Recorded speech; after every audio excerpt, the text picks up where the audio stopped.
Hey, Max, what's up? You raced last weekend and JQ beat you. The rivalry is heating up in the Finnish Nationals. Yeah. I mean, you're kind of right, but I'd say more I lost than he beat me. Because I was in front of him the whole main, and then I just made a few dumb mistakes, and then he got by, and in the end, I made a big mistake, and he got away. So I'd say I lost more than he beat me. I was DQ faster than him all weekend. So. Oh, you know what? We're gonna talk a little bit more about that in a little bit. But first, we kind of have to, you know what we gotta do here, Max. We gotta drop that intro when I find it, because now it's all mixed up and I can't find it. It's crazy. Yeah, I went too long with the race review. Here we go. I found it.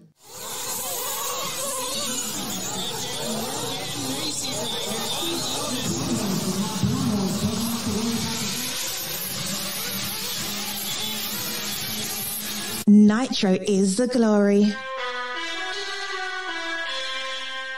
Welcome to the No Name RC podcast with your host tonight, Keenan White, aka Lefty the Great, and if you are unlucky, the Finnish village idiot, JQ. This is the RC podcast with no name, but plenty of content. So sit back, relax, and get ready for some serious bench racing.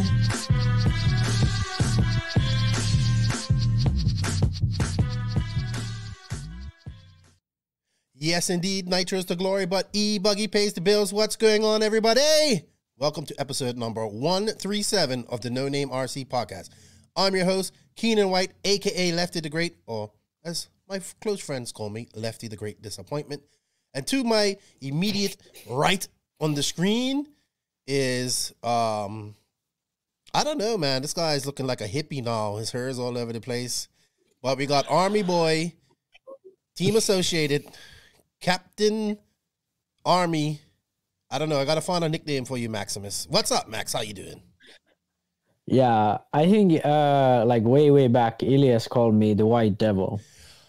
I can understand why he called you that, because you definitely can be a impish little boy. And you was younger back then, and I've wanted to kill you many times. So I imagine Elias wanted to kill you a couple of times.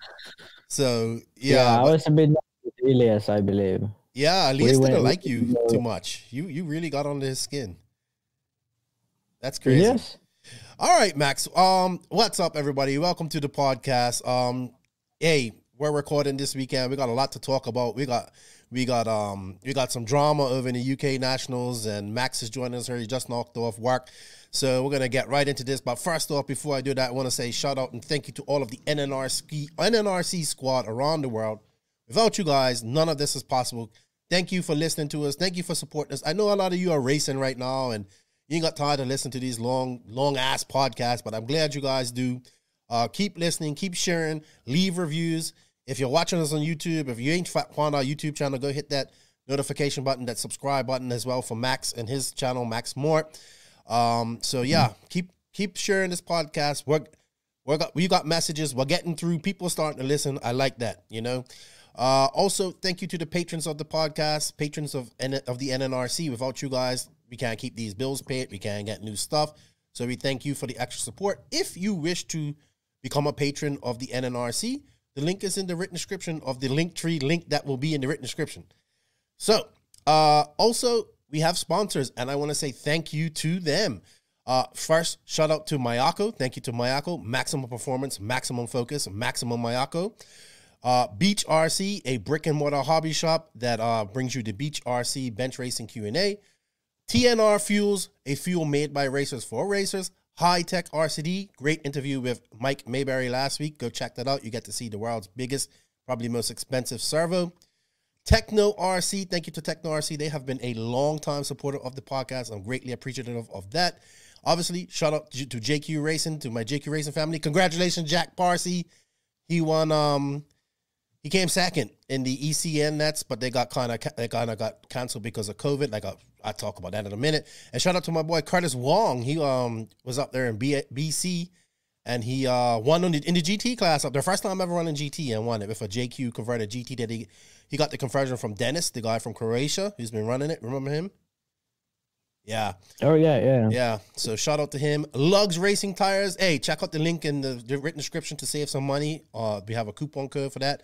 Manscaped.com. Max, have you picked up your performance package yet? Because, this podcast is actually brought to you by Hitec. By Hitec. I'm looking at Hitec and I'm saying Hitec. But it is brought to you by Hitec, but it's brought to you by Manscaped.com.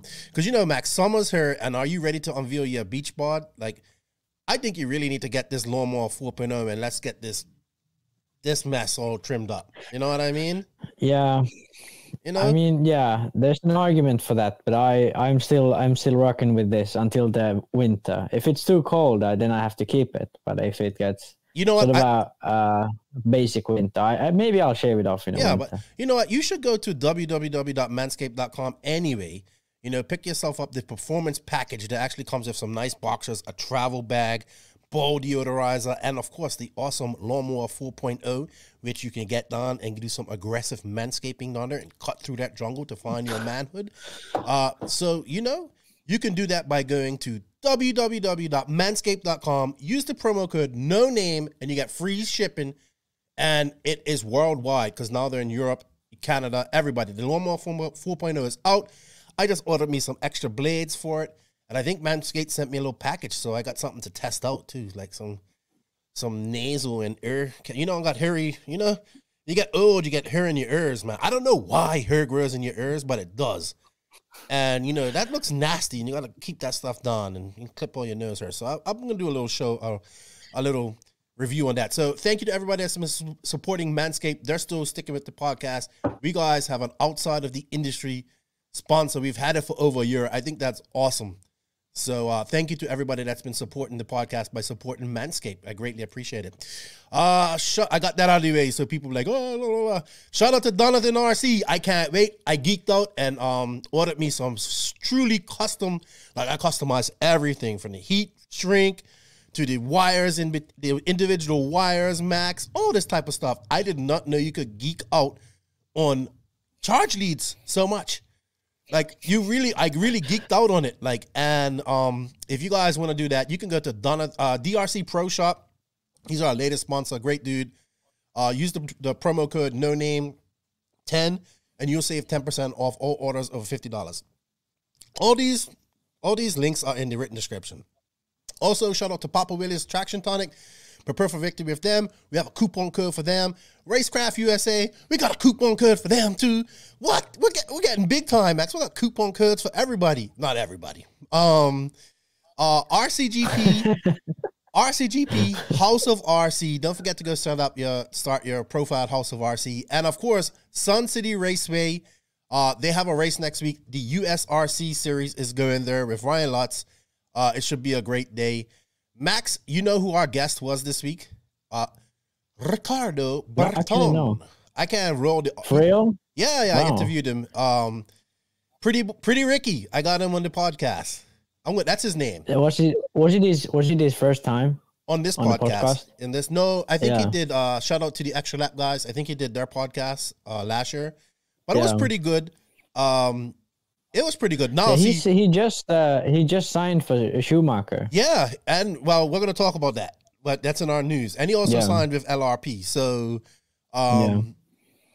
it's good stuff. It was a good chat with him. He's like one of the, I want to say, not underrated, but forgotten about fast guys in Europe. You know what I mean? He still is the current 2019 European champion. Yeah, but I think there's a good reason for it, and it's that he doesn't really have that big of a presence at races. He sort of seems lost from the beginning of the week, then he gets on with it, and in the main he might be fast. And that's like one of his biggest issues. Like, for example, at the Euros, his mechanic didn't arrive until the finals day. Really? Yeah, when he won the Euros. But that was Kyosho, right? Yeah. Now with Infinity, obviously he has his Infinity guys. Mm-hmm. But like before that, he was always like, if his dad wasn't there just at the time, he didn't have a mechanic. And like his dad was there, you would just hear him and his dad. And like they looked like they weren't even team drivers or anything. They were just like, his dad normally didn't even have a Kyosho shirt on or anything. So it's like they're really like sort of laid back in terms of like. But that's how it was stuff, for like looking racing. That's how it was for CJ Jellin and his dad at the Nationals. They didn't even have a tent or anything. They had a pit with us, pretty much. I was like, wow, how the mighty have fallen. No presence whatsoever at the Nationals for Kyosho besides CJ. All good. It was a great chat with Ricky. I think he's going to be named Pretty Ricky. I think that's going to be his name. I got a nickname. But he's ridiculously fast, though. He is. I wish he gets back to attending like international races, because in Italy he's doing all right. But he's going to EOS this weekend. We haven't really seen him. He's going to EOS. But that's 10 scale, and it's going to be a bit sort of. It's going to be a bit sort of not a full EOS, I feel like, because of all the COVID regulations. So a lot of people are going to probably miss it. Sweet. All right, Max. No, I just got a message and I was looking at it, and I think it's from JQ. It's something about the Invisible Speed net. Invisible Speed is now in English, Italian, French, and Spanish. So go get your Invisible Speed book, guys. And that's all good. That helps out Joseph. And does all that type of stuff. So all right, Max, let's get on to this. So you raced different track this past weekend. You lost to JQ. That actually meant that he was probably in a good mood. I was gonna record with him today, but we both got busy this week. Sorry. So thank you for filling in. Even though I think you're becoming like the #1 co-host on her, which I appreciate. You got to get you some NRC swag or something. So. Which track did you guys go to this weekend? Last weekend, sorry. It was in Turku. Yeah, it's pretty close by. It's an hour and a half drive away. It's a new track, and like they just got it done like a month and a half ago or something. And when we were practicing there, the track was like completely blown out. It was like one of the most difficult tracks I've ever raced on. Like the surface was sort of like asphalt, but with huge bumps and lots of like loose rocks and stuff. But now with the race, it was like completely different. It was super smooth, silky, sort of like perfect conditions, like even had a nice blue groove and everything. Interesting. So it was a very, very sort of weird race in a way. And it didn't rain, or did it rain? Because I remember you saying that you guys were worried about rain. You thought it was going to be canceled. It rained like the whole week, and then it dried up just for Saturday, and it was perfect. All right. Well, that's always a good thing. Yeah. All right. So what happened with you and Joseph? You said you lost. What did you do wrong? Yeah, I mean, it was actually Joona was leading by quite much. He was leading by probably Haatanen. You mean? Oh no. Okay. Phew, I must let you then. Giannis. No, that's Giannis. Sorry, I was about to say. Yeah. So Joona was leading like by quite a lot, almost a lap. And then he was like, actually, like the issues had like my mistakes happened just when Joona got by me, because I was leading until like the half point at the main. Then Joona got by. Then I tried to keep with him, stay with him, but he was much faster. So I made like 2-3 dumb mistakes, and one because of a back marker. Then JQ got by me because he had one less pit. And I lost all the lead I had from the beginning. And then we just raced until like the final tank, pretty close by. We never got to like side-by-side action. And I led him by like over 10 seconds at one point, and then I just made some dumb mistakes. But now it's perfect actually, because in the last race, the Finnish champion is now decided. It's between me and JQ. That's what it's supposed to be about, and that's awesome. Yeah. What's up with Untitled? Is he kind of like in and out of RC? Because he's been kind of quiet. Like he's not doing. I know it's COVID and all that stuff. He races like normally, pretty much. He doesn't practice as much as he would normally, but he races all the races and stuff. And he's been pretty fast. He was probably the fastest in Vasa. And here he was leading by almost a lap before he had an electrical issue like 5 minutes before the end. Is he is he still pursuing? Is he working? Like, what is he doing? Is he still pursuing like a RC career? Or he's in trade school. Okay. So he's just waiting. He's going to the EOS next week, and like he's just waiting for the bigger races. He doesn't really have interest in Finland. Well, he kind of needs to get out of Finland to make it. You know what I mean? We all know that. Yeah. So. Yeah, and he's ridiculously fast. So yeah. It's just like he needs to get everything right for the big races, and he'll be amazing. Well, I got to run my RC boat. I know I've been talking about this, but I finally got it to run. All I gotta say is this thing is fast out of the shop, like out of the box. Just I gotta trim it a little bit. I took it to like La Boca, which is like an estuary that goes out to the ocean. It's a little rough. My first drive with it. It was fun. But I took my son out there. Unfortunately, batteries don't last long in boats because you're like, and, you know, like a 5,000 mAh battery lasts about 4 minutes. So depends how much. And if you drive them, if you use a lot of throttle, they also like plunge up. They sort of like expand a lot because they have too much power they need to run. Right. Well, there's also no airflow going to the batteries. But I must say, man, this thing was completely like I flipped it a few times. It flips back over because that chamber flips over, which is great. Yeah. And it was just fun. I took it to La Boca, and then we went to the beach on Sunday, and there was another little estuary, but it was a little calmer. And I was just driving it there. So I think I see some speed runs coming up in my future. I ordered some more batteries. I'm going to try and get like some 7,000 mAh batteries, just get a little more runtime. I'm going to order a few more battery packs, unless we got a sponsor, a battery sponsor for the podcast.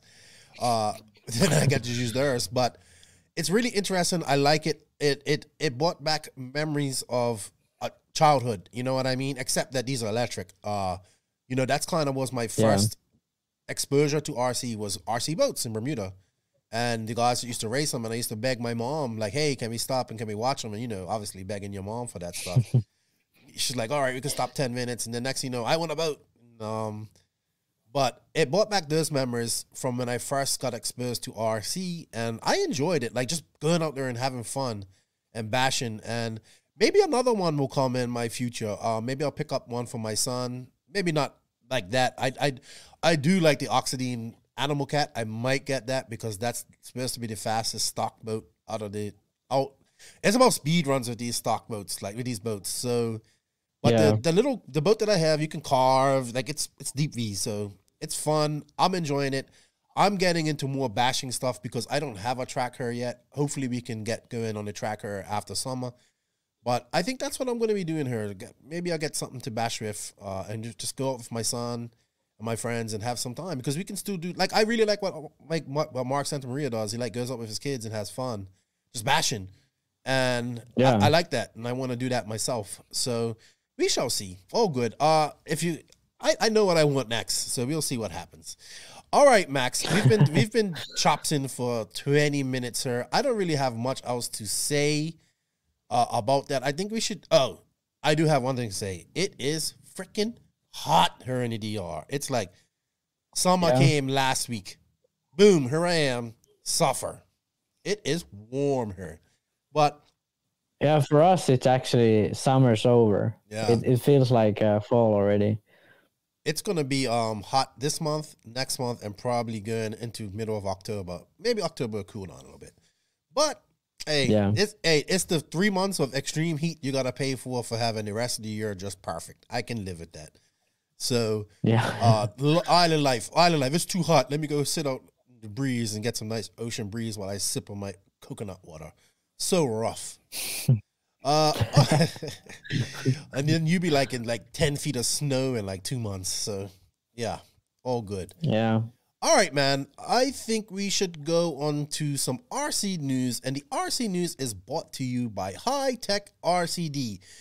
They are a leader in RC systems delivering the highest performance and reliability supported by dedicated customer service personnel. The HSB9381TH servos have efficient brushless motors, titanium gears, low consumption, constant output, and a metal case, and they regenerate power into your battery when you are braking. That's pretty cool. The RDX2 Pro charger can charge 2 cells in just 2 4-cell packs in just 45 minutes and provide power for engine heating, tire warming, and It also has a Bluetooth dongle that you can connect and adjust with your phone. I think I might have one coming, so I'm going to play around with this. So I can't wait.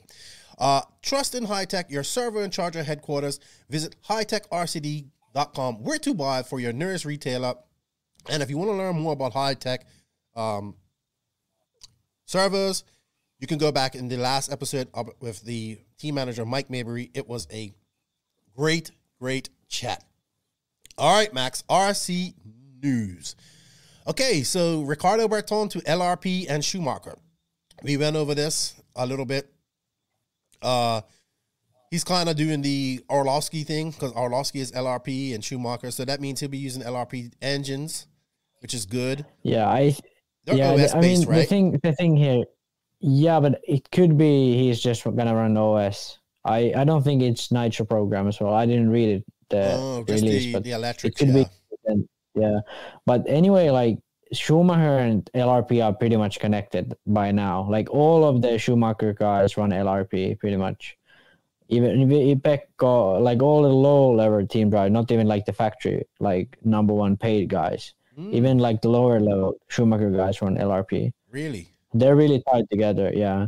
So I mean that's not a surprise at all. But one thing I'm sort of weirded out by is that both Brock and Michael are running like Agames, and then Berton is with Infinity. Because to me, it seems like a very good bond to have a sort of, well, I mean, yeah, Infinity has a touring car though. So like Schumacher and Infinity couldn't really bond together like completely. So I kind of understand it, but it would be much sort of simpler if it was Schumacher and Infinity sort of bonding together, sort of like Yokomo and Mugen has. Well, had, because we don't see that anymore. I was just about Mayfield is the left. Well, that's it. Yeah, and I think that's the end. I think that's done at the end of this year. He's just seen out his contract. What I see is Schumacher filling in that role that Yokomo played. Like, you know, if you ran Mugen, you ran on Yokomo. Like, or if you ran a Gamma, you know, even if you ran a JQ, you could run a Mugen and whatnot. So I think Schumacher's just going to fall in that role. I think they're really trying to get into... They seem to be growing in the American market. I don't know if that's because of Brock, but it just seems to be growing. I'm starting to see more. It might be because of extra guys. Them guys, big, old Schumacher guys. So.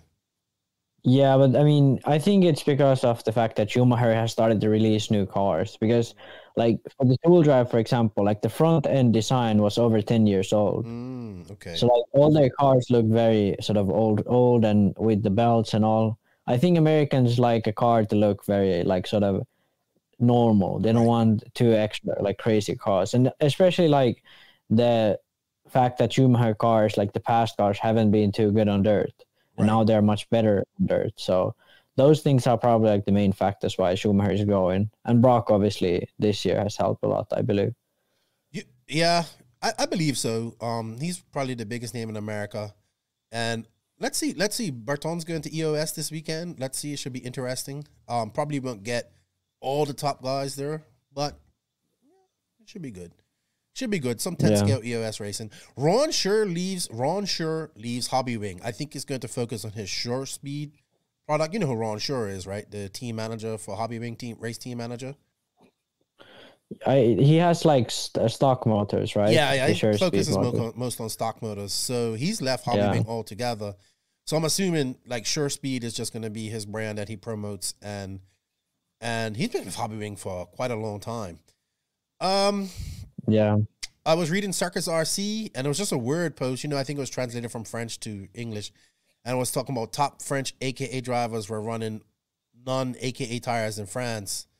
I think Savoia was on AKA, but I think what we're starting to see is possibly what we saw at Proline last year, where maybe guys who had budgets for a bunch of tires or free tires aren't getting that no more. Or maybe they're going to be, you know.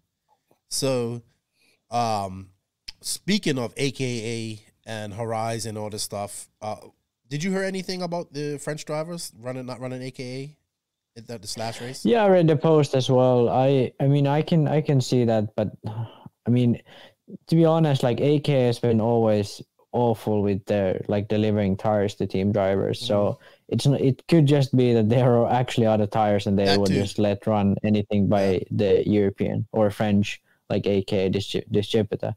So I mean, it could just be that, or it could be that sort of AK is having issues because of the move to Horizon, or even they just having issues and Horizon is trying to fix them, but isn't able to all of them. So it could be any of those really. Excuse me. I had a little cold, everybody, so a little bit stuffed up.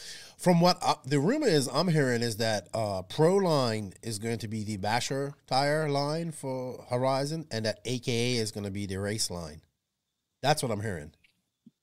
That would be a pretty bold move, really. Yeah, like Proline has some serious heritage in the race world, but yeah, and like Cavaliers Racing Proline, pretty much all of like the TLR cars are now running Proline. So it's like it would be a really odd switch. Really. I know. I don't know if that's maybe all those tires. I think the branding would work. Maybe but the thing is, like, you have Blockade, you have Impact, and you're just gonna call it AK Blockade. I don't know. No, and those are very similar tires. So would you have all of those, or would you just build a new brand under AK? I hardly believe that. I just think they're gonna keep Proline as it is, and then they're trying to figure something out for AKA. Who knows what? Somebody in Horizon has figured out that they can make money off this. So that's all. Yeah, but I mean, I would be happy if they did it so that it would be just AKA, and then Proline would be just like basher tires. I would be really happy with that, actually, because that would mean that now there's J Concepts and AK in America, Hot Race, and Hot Race in Europe, really, and there will be like a few big brands only, not like hundreds of like smaller ones, or right. These would like centralize the tire market a bit more. I get that. Sweet. Well, we actually have a question about that. About Horizon and stuff. We'll tackle that in our question section. So the Raw Nationals is about 3 weeks away for 10 scale. I think they're gonna have the Onward. They did have a Raw Nationals this past weekend, but we'll talk about that. They announced for the 10 scale offer, that's the traction compound, the official traction compound. So I guess everybody has to use this. It's called SXT. Oh my gosh, the comments underneath me, people's like, it don't work. You know what I mean? It doesn't work there, and people are kicking shit already. Even Cav went on there. He goes, oh, so off-road has to have a spec sauce, but on-road don't.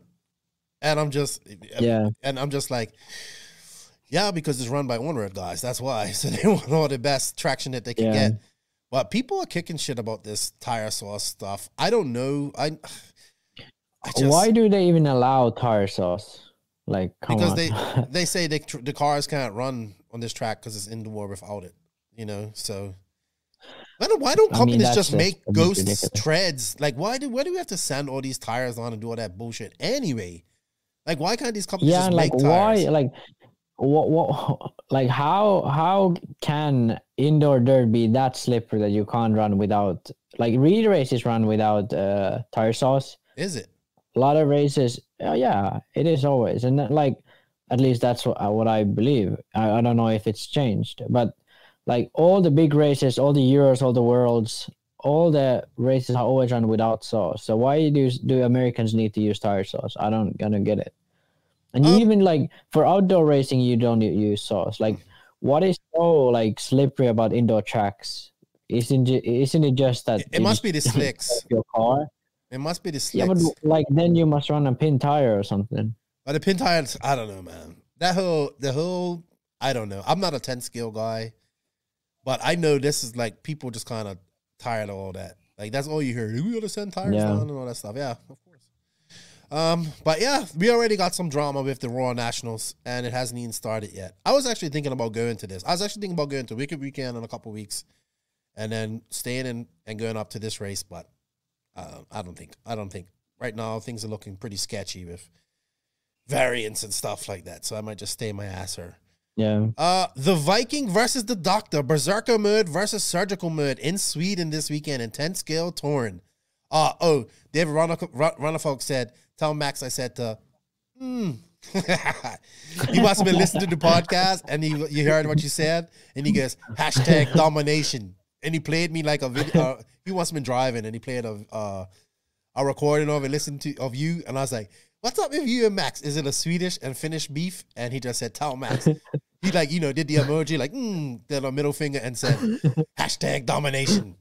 And I was just like, I love it. I love it. So he sent me a picture last night. That's the proper response. Yeah, that's how it's supposed to be. Yeah. He sent me a picture yesterday. It's like, I'm going to race touring cars. Like, oh, because Hagberg, I was like, I like Hagberg too. And he's like, oh, I'm going up to Sweden to race. I was like, oh, it's you versus, it's Runnafog versus, it's like, I just put it like the Viking versus the Doctor, Berserker mode versus surgical mode. You know Runnafog, like, I'm going to win. But it'd be interesting to see if he can cross over and beat Hagberg at Hagberg's #1 skill. You know what I mean? Yeah, but the thing is, touring cars is a lot about setup. So, and it's like, if you get a right setup for the right track, you can make a lot happen. So, I mean, he could definitely have a shot at it. Yeah, but I like to see that, like, you know, like 2 world champions. And that's the right attitude you have. Like, even like for him, like any race he goes, he needs to have that domination attitude. Yeah. So, and then Hagberg is like, it's going to be interesting. It's going to be interesting to see what happens. Let's see what he can do. So they're both like, you know, and that's great. I love that shit. Yeah. All right. Let's look at this real quick, Max. Have you seen, this is like the only real video I'm kind of seeing from. All these people went to the grand opening of the Dirt at Paris this weekend, and this is the only video I can find. So let's add this here, and let's play it. Because it's humongous, man. Yeah, and I saw a video, actually. Someone played a video of that, like, sort of tip corner there. Can you see this? The bird is amazing. Yeah. It's good, yeah. Can you lower the voice sound a bit? So we can, So, like, I saw a video of, like, close-up of the dirt that they have there. And it's like just like motocross, you know? Oh, you like saw Wally's video and all that. Oh yeah, that one. Yeah. So it's like, it's perfect. I mean, that's the style of dirt and style of track I really this track is humongous, man. Yeah. I mean, DNC is gonna be amazing if it's here. I mean, most likely it will, but yeah, it's gonna be amazing here. That was Chris Nelson. He did a video from the man. It's good to see giant triples again, though. You know, like big send it, but not send it like we're proper triples with landings. It's a big track. I really like the Fear Farm track because that, like, Joey always did like a jump straight there. Yeah. So he like jumps for the whole straightaway. No, but he's got really like whoops. He's got like 3 different. He's got that on the back section, like you double, get up onto that and double. The only thing Joey don't do is elevation. He strays away from that a lot. Like, you know what I mean? I guess he does like slight elevation, but it's not like really like quick like this. It's not like corners that are off camber on the side or something like that. Well, that's the best DNC track I've seen in a long time. Wow, that was where the last DNC was, and 2020 DNC was in the big area where it's supposed to be. But it's got a grandstand.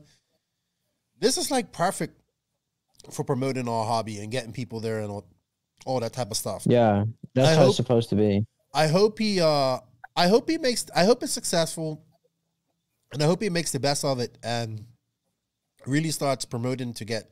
Because you're in an area, too, where they're racing oval, they're racing BMX. It's a big complex. So I hope we could get some eyes on what we're doing. And the track, look, man, it's big, man. It's I'm looking at it and saying, I would love to drive on that. And then I saw Wally's video with it, like, that dirt flinging, and I was like, ooh, that's like just enough loom. You know what I mean? Just enough. Yeah, I really like that. Like, one track in the East Coast, it's a super small track, but I think it's in North Carolina. I can't remember the WCRC. Yeah, WCRC. That has that sort of like really soft like dirt that, and really like it sort of like dusts off, but it's really like soft and loamy, and the surface doesn't break up. So even if it's like there's roots coming off and all that, the surface still keeps pretty good. So like that's one of my favorite surfaces I've ever been on. It's really slippery, but it's really nice to drive on. The car slides really very nicely, and yeah, I really like that dirt. Yeah, that video that Wally posted, look, that's made me be like, ooh, that looks sexy. Yeah. You know? Yeah. So hopefully, I get to go there. Maybe, I don't know if you're going to go DNC next year. It's kind of a haul for you, but hopefully I get to go there next year. Probably not. Yeah, probably still not. Regulations and maybe 2022 then. Oh, well, 2023. Yeah, I think you might be able to go there in 2022 though, Max. It's long. It's 6 months away, 7 months away. Yeah, we'll see. We'll see. I want to go. I know that. So hopefully I will go and I will get to check it out. But hey, you know what? This podcast is also brought to you by Lugz Racing Tires. Lugz Racing has over 55 combined years of experience in RC. They have been testing treads, wheels, and rubber compounds for performance. Lugz Tires has an Econ tire line that is developed with racing budgets in mind. High quality but lower cost means savings that can be passed on to you, the customer. They also have the Premier line of tires that they provide pure performance made using Lugz custom molds and proprietary rubber compound. The tires are available in medium, soft, super soft, and mega soft, and I know they are available in long wear, and they have truggy and buggy tires. Please visit www.lugzracing.com. Use the promo code NNRC Lugz in all caps, and you'll save some money off your order. Remember, everybody, showing the sponsor some love, shows the podcast some love, and thank you to Lugz RC for their continued support. All right, Max. I almost called you Joseph. So you and I got talking about this yesterday. The UK Nationals, I talked about this last week on the podcast, how the competition is heating up because Skidmore's won the last two and he beat Boots. I was more focused on what's going on with Boots. But they went to Hertz this weekend. Whew. And I thought that American racing had drama and stuff like that. I'm here thinking the Brits got their shit together. I mean, UK is always drama. Oh, like even if everything goes smoothly, it's always drama. So like this is amazing. I know. I think I posted this yesterday. So I started some shit yesterday. No, I didn't start anything. I just posted it. I started shit the day before though. With Raw. Wow. We have beef. We have drama. We have accusations of cheating. We have people calling other people's sponsors. And we have people using tires that they're not sponsored by. And this is just one race. Are we gonna break it down? Or are we let's break it down so people understand. So the UK Nationals, they have a series of races determine a national championship. A champion. What a fucking awesome concept. I wonder where they came up with that from. I mean, it's only, wow, let's have a series to determine a champion. Anywho. It's, what we're seeing here is exactly what series does. It's just a bunch of races and everybody gets to race. So Johnny's, and the rivalry beats up, everything, So the big rivalry is, it seems to be Nemo versus everybody else. But mostly Nemo versus Skidmore. You know what I mean? The Skidmores. Yeah. So, if you guys don't know, Johnny and William Skidmore is his last name? Yeah, William. So they're two brothers. Their dad is super, super. I mean, I don't agree with him most of the times, but I have been talking to him lately because I congratulate, when people do good, like his son has been winning. I think that's great to see. You know what I mean? They've been working hard. Mm-hmm. At this race, the Skidmores, after the race, accused Lee, because Lee Martin won by a lap, right? Yeah. And so they accused, and they just couldn't believe that he beat Boots and Skidmore by a lap. So they accused them of cheating by having a seismic tire that wasn't available, a compound that wasn't available to the public. Yeah. Yet. Yeah, the BRC has a rule that any tire that anyone uses has to be commercially available. And that's because team drivers don't get to run prototype tires. That's basically what the rule is. Okay. So apparently the Seismic released, like you said, the magma compound a week ago. And or the pink compound. I can't remember what it is. But I think magma is the tire actually. Right. It's I'm not sure. XS yeah, compound. XS. But anyway, they released a super soft compound, the ultra soft compound or whatever. last week, and it wasn't already like they couldn't get it out to the market in the UK, so that shouldn't have been allowed to use at the race. And some people said they had proof that Lee ran the illegal tire in qualifying. That someone said that they had proof of that. I can't remember who it was, but there were some people saying like there was proof of him running the illegal compound in qualifying. But the speculation right now between like Skidmore, well, speculation earlier on the week between Skidmore and the whole Nemo squad was, did Lee run the illegal tire, which hasn't been commercially available in the UK yet? Did he run that in the main? Right, because he won by a lap there. They thought like Skidmore and Boots both ran the seismic tire in the blue compound, and Lee allegedly ran the new compound, the softer one. Right, but this is not confirmed by any means. So they're saying that they said the compound name on a race report, and then it got pulled on. Like, yeah, I think the French. I think it was either Seismic sort of owner or some guy who's someone who was French who apparently was associated with Seismic somehow. Okay. He made a Facebook post saying Lee Martin won this race in Magma XS compound, which is the new compound that would be illegal to run in BRCA. And then he had edited the post and corrected it to blue compound, which would be the sort of the commercially available one, the softest one. So then Hazelwood released that video, and these guys are throwing jabs at each other. Yeah, you know? Yeah. Like the Skidmores used to run for Nemo for a long time. Nemo, yeah. And then after Montpellier 2020, they had a falling out. And so Hazelwood came up and he goes, "Oh, you know, the biggest compliment is when your competition accuses you of cheating." And he said it's all to do with the beta wheel and the firm. Yeah. And that it's the wheel softer, which gives you more grip, and then the firm gives a better profile, gives you more grip, makes everything softer. Do you believe that? I mean, I do believe that the beta wheel and foam could be better. I don't doubt that. It most likely is if they say it is. But this, like, we already heard that he used the compound at some point. That was, people said that was certain, that they saw it by their eyes. Right. So that in my eyes is 100% sure that he ran the not allowed compound at some point.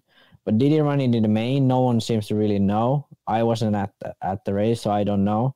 And but the thing is, like, if you just get a nice groove, your engine has good tune in it, and you just feel it, you can easily grab a few tenths from your competition.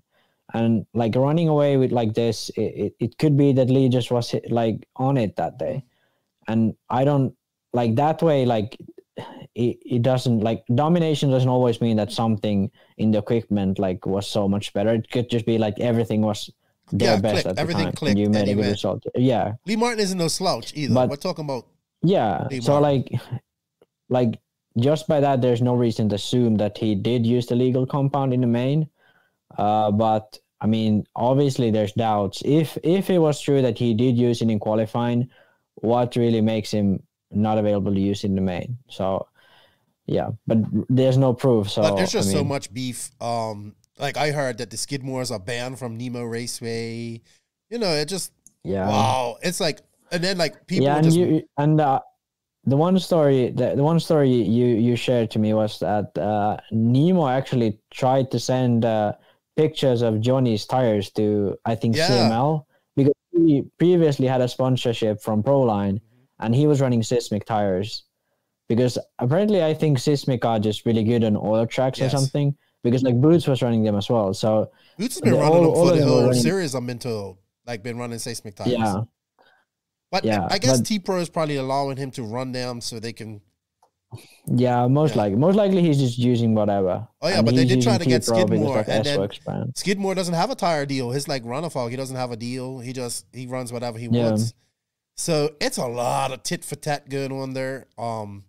Also, okay, like I know this is like, oh, this is petty drama, but this is what happens when you get a series of races between people going. This is what makes it exciting.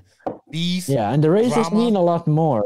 like the UK championships, it's not really about making millions, or probably not even about making thousands of like prize money from sponsors or whatever. Right. So it's not about money really. So you have to have something else, and this is the something else. You know, like this builds, like it means a lot more to win when there's drama like this. Like even after Lee, if he cheated, like even after Lee cheated, Johnny won the championships. Or if Lee wins the championships now, like they're accusing me of cheating and I still beat them and I show them who's the boss. Like that's all, like that all, everything of that adds to it. Yes. And it's much more fun to follow, much more fun to be part of it. So I'm all for it. Yeah.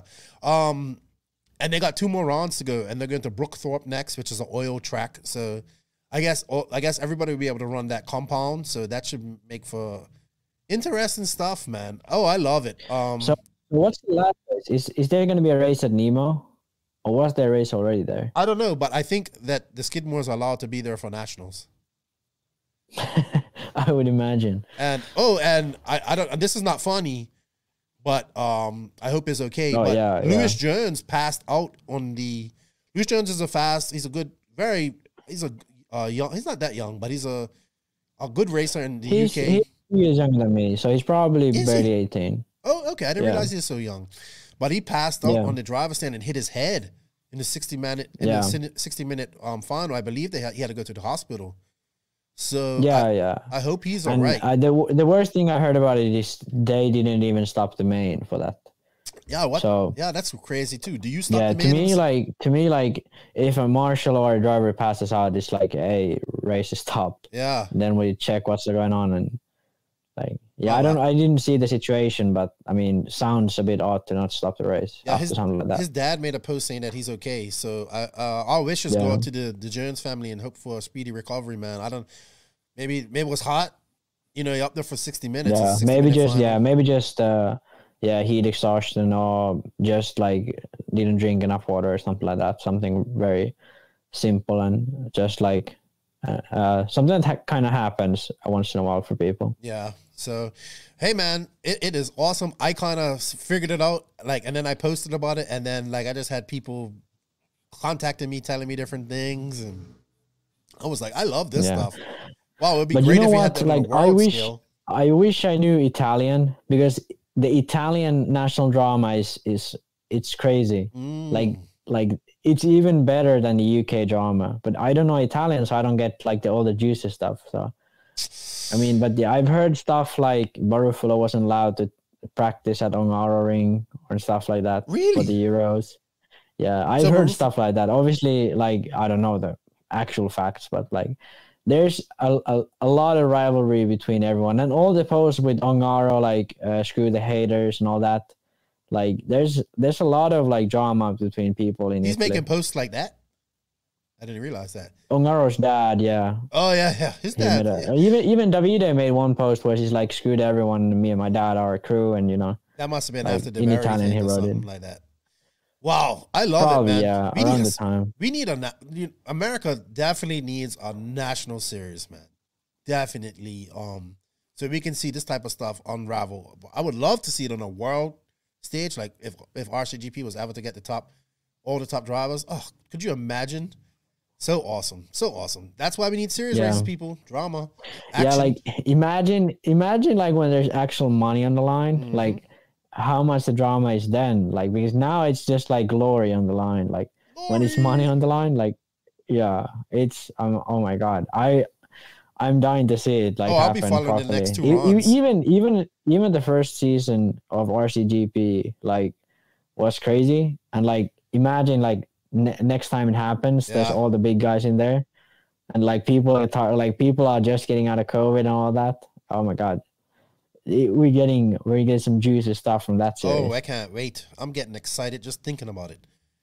I'm getting shivers up my spine. All right. 2 more runs at Brookthorpe. I'm gonna have Barbarian there. He's gonna be my fucking eyes and ears, so I'll know everything.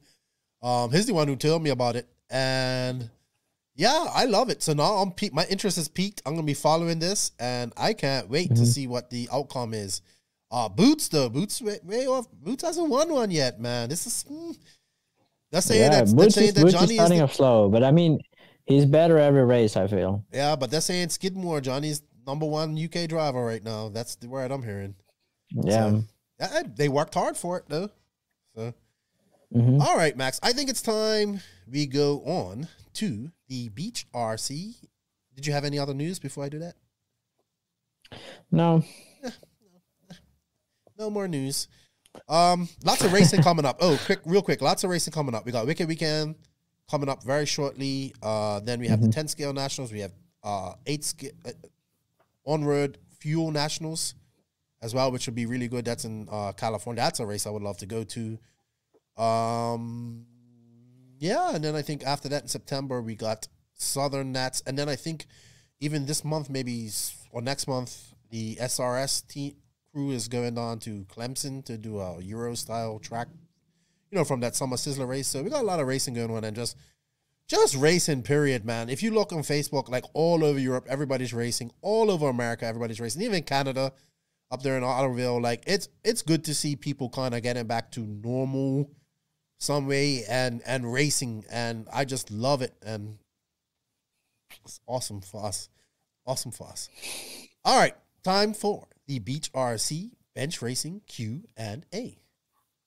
BeachRC.com, the racers' one-stop online hobby shop. Choose from all the popular brands and variety in stock with super fast shipping and great customer service. BeachRC.com still has the local hobby shop feel with all the benefits of the internet. BeachRC.com is the exclusive distributor for Ultimate Racing, JQ Racing, Pro Circuit Racing Tires, Nitro Lugz Fuels, and Assault RC Performance products. So fill up your cart and check out at BeachRC.com today. Thank you to Brent Dansford from Beach RC for the continued support of the No Name RC podcast. He is our longest running sponsor. Beach RC is a brick and mortar hobby shop. They have everything you can want when it comes to RC. If you're in the Myrtle Beach area, go check them out. They have a badass track that you can go rent some cars and go drive on. They do have a great online shop. There is an affiliate link in the written description of this podcast. If you guys can go, show Beach RC some love, shows the podcast some love. So thank you to Brent. They're actually hosting the Friday night party at Wicked Weekend. So that should be good because Brent knows how to party. All righty then, Max. We have a few questions this week. So let's get to them. Okay, so our first question is from Sean Alcorn. What's up, Tiny? Good to see you back racing and back to normal somewhat. Get well soon. I know you had you're suffering from pneumonia and stuff like that. But good to see you racing. He wants to know, how about Horizon and AKA? Is Horizon doing good or bad for our hobby? Yeah, the thing is, like, Horizon can do good, a lot of it actually, but from what they've done until this point, it seems like it's mostly bad.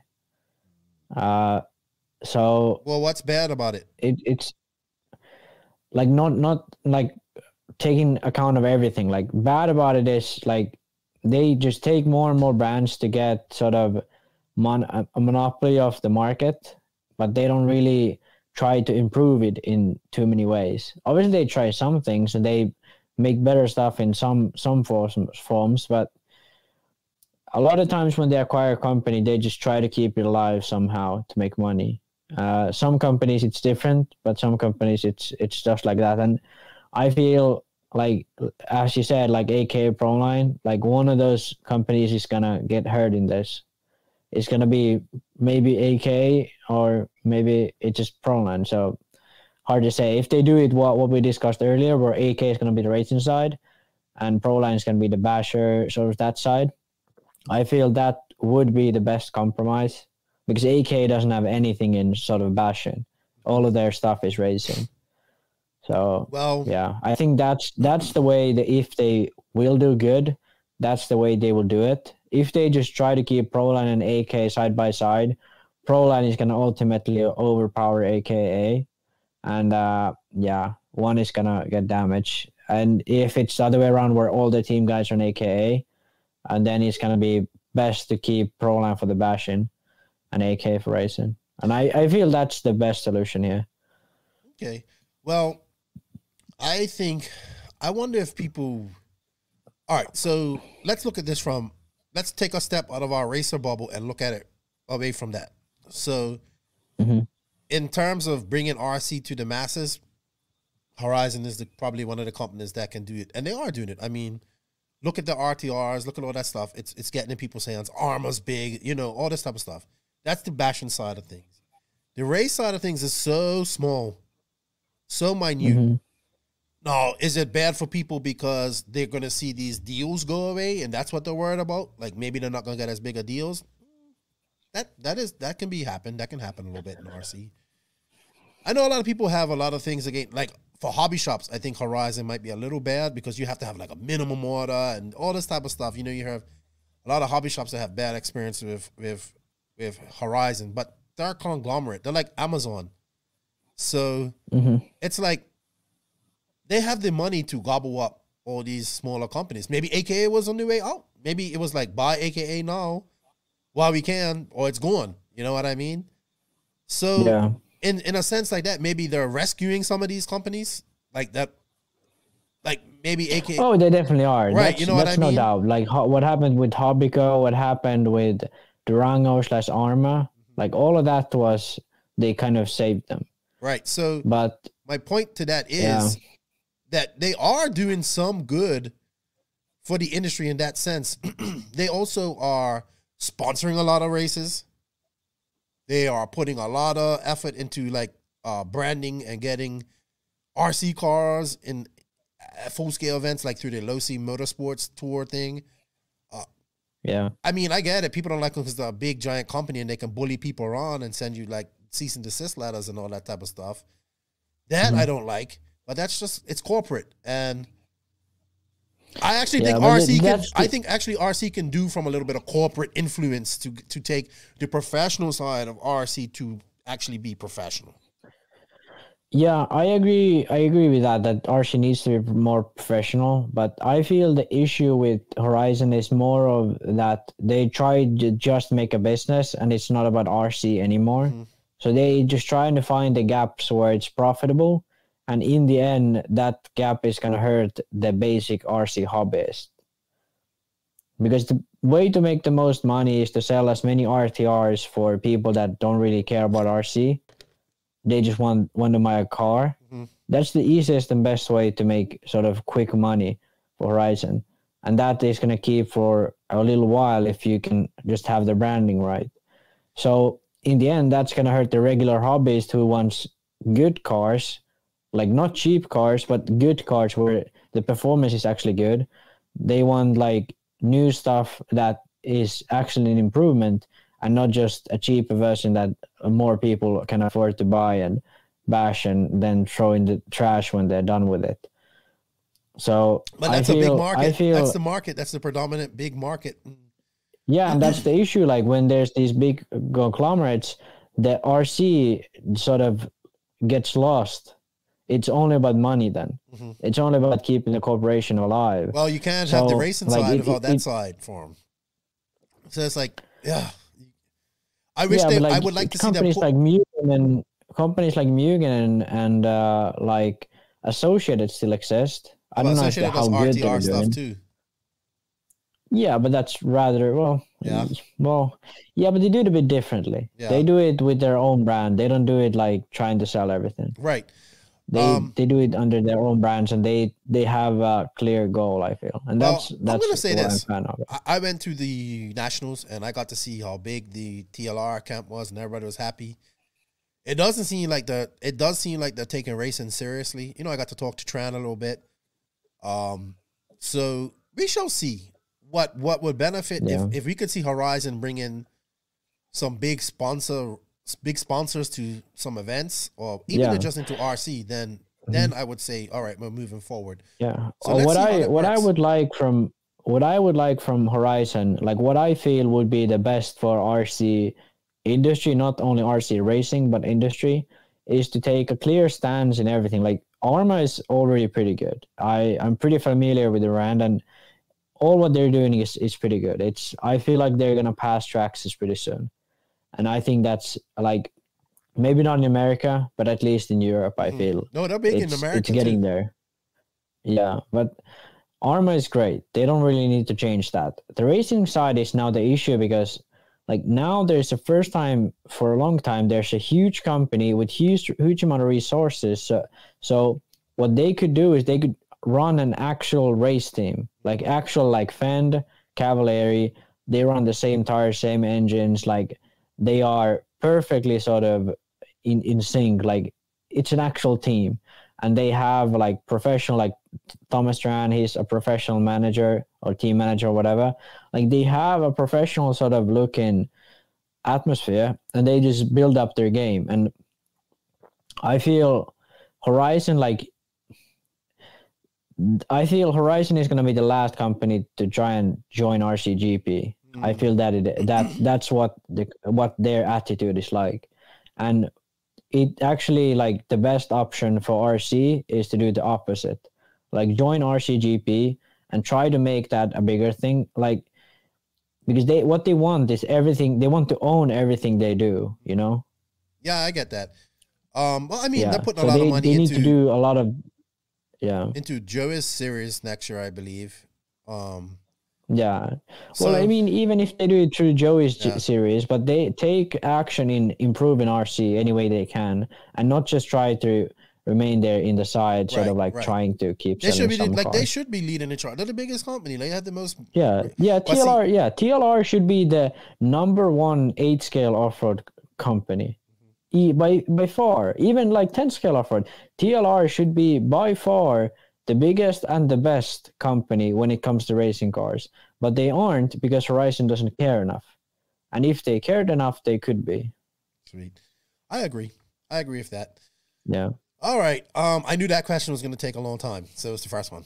Yeah, but it's a good question. I think it's a good to discuss this because Horizon has the chance to do good, and it's not like every time Horizon buys a company, it's like, oh, one company down the drain. No, it's Horizon just needs to make the right decisions to make it best for the RC hobbyists and racers. Anything that comes to RC, like they need to just be enforced to make the right decisions and not just like try to make money and forget about making RC good in the long run. I agree. I agree. Actually, that's a point I want to kind of make her in my thought of my Don and Quiet segment. All right. Chris Trudeau, one of my favorite scaler friends from up in the PNW, but he also races. He's threatening to race again. What's up, Chris? Can Max or Joseph explain the difference in a wet or dry setup for 10 scale? I realize you guys like 8 scale, but I've heard other RC podcasts talk about racing on turf in both wet and dry. You don't hear about racing in questionable weather where there are actual puddles. In 10 scale electric racing, are they all running Traxxas ESCs? He's just joking. And he says, I can't imagine most race ESCs holding up to water. I don't know. I mean, that's an awful question to ask me since we don't ever race 10 scale in the rain and we barely just had a few AstroTurf tracks built in the last few years. So yeah, I would have no clue to that. I would imagine like the electronics would last up pretty well. Even well, depends. If it's like raining hard, then no. Up enough to where water doesn't get in there. you just tape it together like the sides and then put a little tape in the front so it doesn't like build like dig water through there.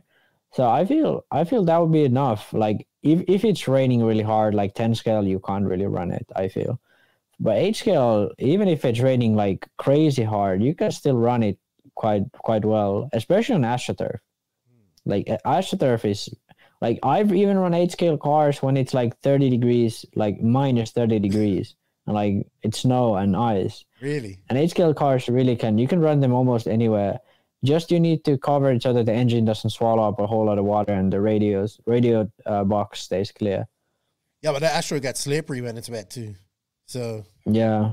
I mean, setup wise, it would just be to make your car very predictable and like very sort of numb, but so that you rather have steering than rear end. I feel the 2-wheel drive obviously more rather rear end than steering, but for 8 scale and 4-wheel drive 10 scale, you would just want to have the car go where you want to direct it to, because you have to avoid the puddles, you have to avoid you have to be sort of able to be in control of the car, even though there's lots of water or mud on it. Sweet. Thank you, Chris, for the question. Chris Mullins, can you explain how exhaust manifold length affects engine performance? Thank you. I think longer it is, the more top end you have, and the shorter it is, the more low end you have. Might be wrong. I really can't remember how it worked. JQ probably would know better this one, because when I was running reds, it was SML, you know? Mm-hmm. It wasn't like length. Well, I think there was like OS, small, medium, or long. Yeah, but I mean, because I think that what difference with those was thickness, not the length. But I don't know. Thickness? Yeah. I don't know. Max, I don't really know how that could be. I think they extended. I'm trying to dig back to when we ran. But there's also like the shape was different. So yeah, the shape was different too. I think that makes a difference as well. It's hard to say, but can't remember which way it was. But generally, when you change them, I'd say in reds, when you had the small one on, you would have a sort of a smoother bottom end, and then the top end would be sort of a bit stale. When you had the bigger one, it would have a lot of torque in the bottom, and then you would have the top end would be, I don't know. I think the top end doesn't really change that much with the. I would imagine a longer one would be better for top end, but I can't be like most noticeable difference was the torque, by far. Yeah, I'm gonna have to ask JQ that question next week too. He's the engine guru. I mean, yeah, but the thing is like with exhaust manifolds, very rarely have I liked other ones when I tried them. It's like if I run the same conditions, I mostly always run the same pipe and same manifold. If I go to like extreme conditions, then I'd have to change. But it's always, especially with OS engines, it's the TB02, which is the old 2090, and then like, yeah, I mean that's pretty much the only pipe you need to run. Even with Red's engines, the OS pipe was better. Okay. So. I'll try and find out for you, Chris. I'll ask Joseph. I can't remember. It's been so long. It's something that I don't even know if people mess around with too much anymore. You know what I mean? I think they just change whole pipes and all that stuff. Like Reds. Yeah, I feel like for OS, always the 75 has been the best. With the TB03 or what they used to be, the 2100. That with that pipe, the longer one, the 85, I believe, is a bit better. I think 80 or 85. But for the TB02, for that pipe, the 75 is the best. And every time I try something else, it just gets worse. So sweet.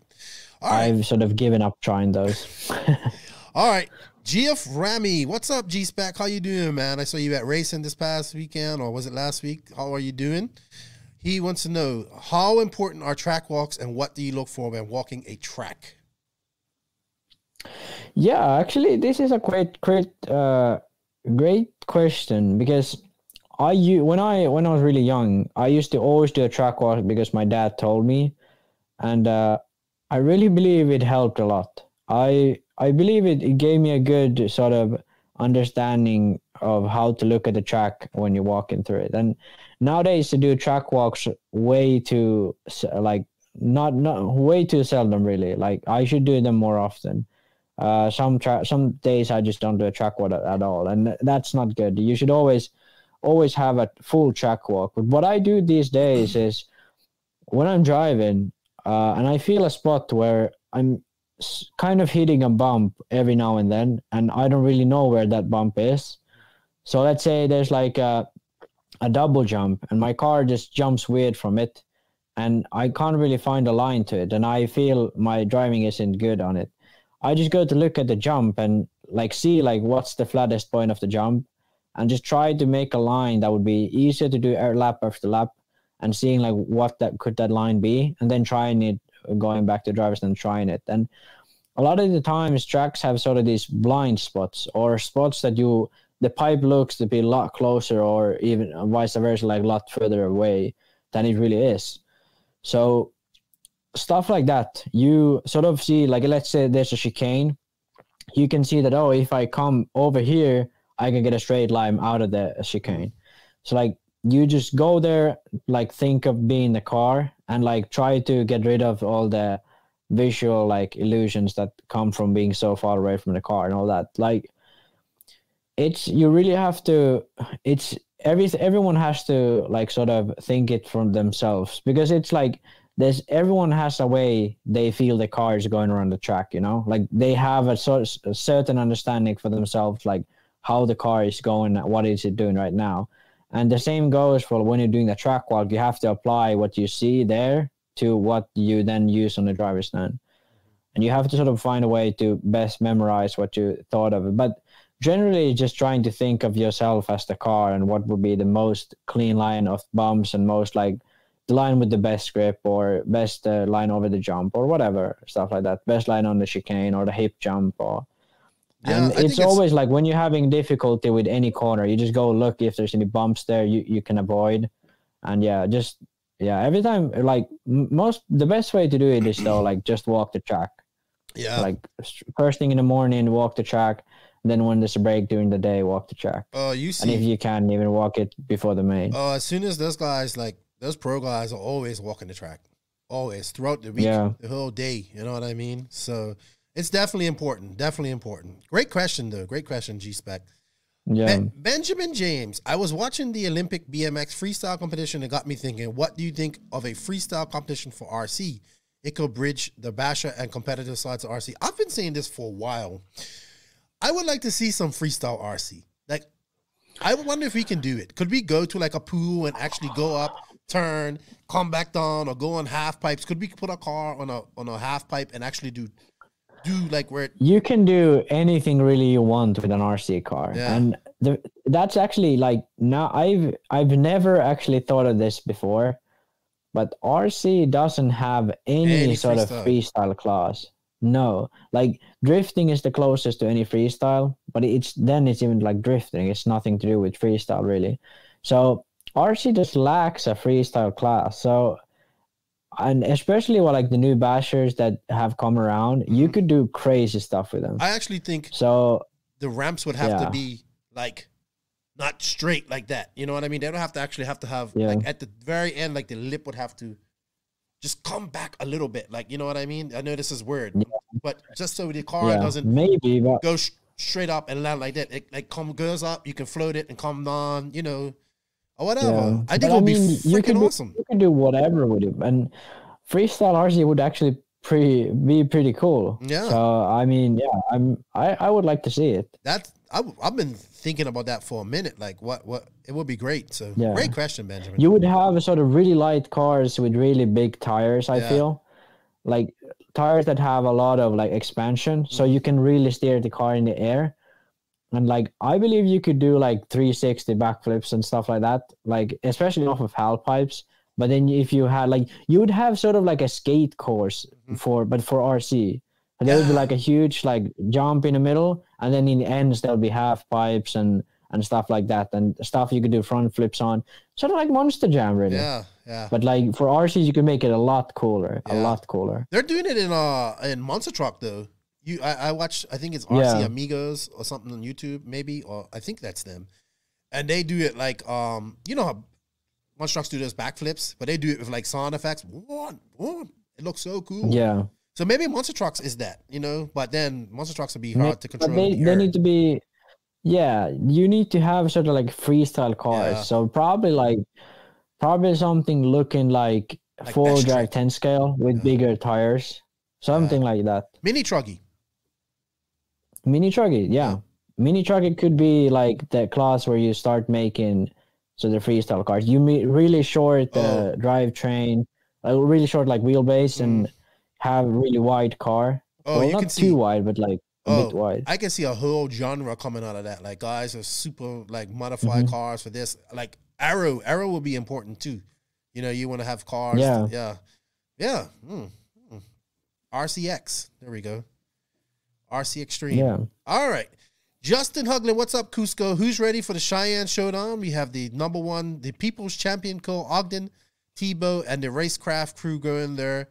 It's going to be sweet. Yeah, that race is up in Wyoming. I've been following it for the last few years. It seems to get a good following. It's a great track. Yeah, I think it's this weekend. So next weekend, I don't know. Wouldn't be next weekend. Next weekend is I don't even know what weekend it is. I don't know. But it should be good, man. It should be good. I hope they have some video from it. I like to see. So good luck to Cole. He needs to win. But he needs to win with all the other guys there. And Tebow needs to win too with all the other guys there. What's up, Jimmy DePrez? The ABQ, Albuquerque crew, JQ crew. Information about the development of the progressive springs for JQ. Yeah, Jimmy was asking about these springs the other day. Do you know anything about them, Max? Yeah, I mean, I believe this question was supposed to be for JQ, but yeah, I don't really know. I mean, they don't really. I don't know if they are progressive or dual rate, because he had dual rate springs at some point. He calls them progressive, so these are... Yeah, maybe these are different, but if it's the same he had last summer already, it's the dual rate springs, which is like 2 different rates. And yeah, the concept is really cool. I haven't tried them. I think a few guys tried them when Joseph let them try them on their cars, and everyone seems to like them. It seems to be all right. And the concept is really cool, and I think it's a concept that works. So I can't comment on if there's any development on them, but that's I think I'll have Joseph on next week, so I'll remember to ask him. Yeah. Jimmy, remind me, please. And shout out to all the Albuquerque crew there. Cool people. I miss them so much. Chris Boyder, what's up, Gator man? Okay, he goes Tyrone Woodley versus Jake Paul. Oh, who's gonna win? Who? Tyrone Woodley versus Jake Paul. Who's gonna win? Who's Tyrone Woodley? He's like a former UFC champion. I think Tyrone Woodley's gonna kick his ass. Jake Paul's like a YouTube social media guy that he beat. I think he fought. Yeah, I know Jake Paul. He's a professional idiot. There you go. He goes, oh wait, RC questions. In that case, I know not much is not known about it, but is US RC just an RCGP duplicate, or do you think are they really planning to oppose RAW? Do you think they understand that encompasses replacing RAW, like collaborating with EFRA for the Worlds? Either way, I'm excited for the new concept and for more information. Well, I had Rob Isaacs on her last year sometime, and we talked a bit about it. I think USRC started out as just a series. It's a series, and it started in the Region 2 area of the East Coast, and they're expanding a little bit. They were in South Dakota somewhere, and now they're going to Sun City RC Raceway. And this is this series that Lutz is attached to, because Rob Isaacs is the WRC team manager. Are they a duplicate of RCGP? No, because I think that they're doing like RCGP. No. There's no other thing like RCGP. Like, people have to understand. Yeah, and the RCGP thing is like like to do what RCGP did, it's not really possible without a humongous budget or having like worldwide races, really. Yeah, and a humongous budget, knowing that you're not going to make your money back. Yeah, so yeah, pretty much. He wants to know, do you think they understand what encompasses replacing RAW? I don't know, really. I mean, I don't. Is USRC? Is it different than Joey's thing? Yeah. This has been around for a while. I haven't even heard about it. It's been around for. It's a very small series. In Region 2 area. Yeah, it could be a good idea. I haven't heard like the specifics of it, but the thing is, you really need a lot of traction behind you to get something like big like that going. Right. Like, even if Joey's series gets big, even then Roar could just say we don't really care. Yeah. I think a lot of people are confused that they think RCGP is a governing body, and it's not. It's a media company that puts on a race. Yeah. It's not a governing body. They just make their own rules and have their own rules and put people in position for that. Can US okay. So I was all about replacing RAW. I think that's wrong, because you need to keep it. It's like, it's so hard to break into that elitist group with EFRA and IFMAR and all that stuff, that even if you made a better federation, you still wouldn't get invited into IFMAR or whatnot. What I think we need to do is fix RAW. EFRA, IFMAR, RAW, they don't want to collaborate with anybody that's going to hurt with their money. Simple as that. Yeah. So they are not going to collaborate with USRC. I doubt we see that. I think USRC can be a great US series race, national series, if they put it together. Mm-hmm. But I still think the Raw Nationals is going to still be what gets you to a Worlds and all that type of stuff. And until you replace that or get people in there to get those elitists out of there, get that old guard out of there, nothing's going to change. But what you can do is speak with paying your dues. And then this is a rant that I have. I don't know if I'm going to rant on it today. But Off-Road basically needs to stop paying the bills for every other class in racing when it comes to these federations. And because Off-Road gets the biggest numbers. And this is no slight or anything on On-Road. I understand that it's hard. Like the On-Road Nationals were just this weekend. They had 2 people in one class. 2 people. 2 people. 2 people, dude. Then they had another class with 4. In a country of 300 and whatever million, 2 people is not. So these races, wow, that's some guy in a Honda Cub out there revving it up loud. I don't know. I can't say what USRC is going to. I don't know the inner workings or who they have behind them for doing things and whatnot like that. So we'll just have to see. We'll just have to see what happens. I can't really comment on that because I've never been to one of their races. They've explained it to me, but, I would actually have to go to the race and check it out. But they're positive about doing things and they're expanding, so let's see what happens. Mike Driscoll, what's up, Welsh? These are from Wales. Here's 5 for you. He has 5 questions. Is JQ's review of the 10 scale car? I don't know. You'd have to ask JQ. I heard I am old video that Max was designing Truggy. What happened with that? Well, he left JQ Racing, and I think that just didn't go anywhere. Yeah, I mean, we had the Truggy designed, and everything was pretty much set, like what would we need for it to make it, and I guess it was just it was a lot of stuff. Too. It was a lot of stuff we would have to do, and at the time, Joseph wasn't really into it, and Truggy isn't that big of a market. It could have sold, but it wouldn't be worth really the time and all that would have actually gone by Joseph. But yeah, I designed the Truggy. It was only I designed some arms and then a longer chassis and something minor. So it's not a new car, but just the basic stuff. Yeah, I was in that WhatsApp chat and I was I think gearing and all that. It's not just easy as it's just not as easy as let's put longer arms and bigger shocks and a longer chassis. It's not that easy. Yeah. Well, you need you don't really need bigger shocks even. For JQ longer you did, shocks, but for Associated shocks. They run, for Associated they run the same shocks in both Truggy and Buggy.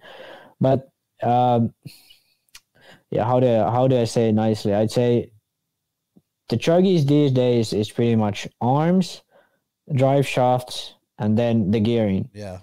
Obviously, you need to make a tank. You need to make the arms, and that's a huge expense because you have to make the molds.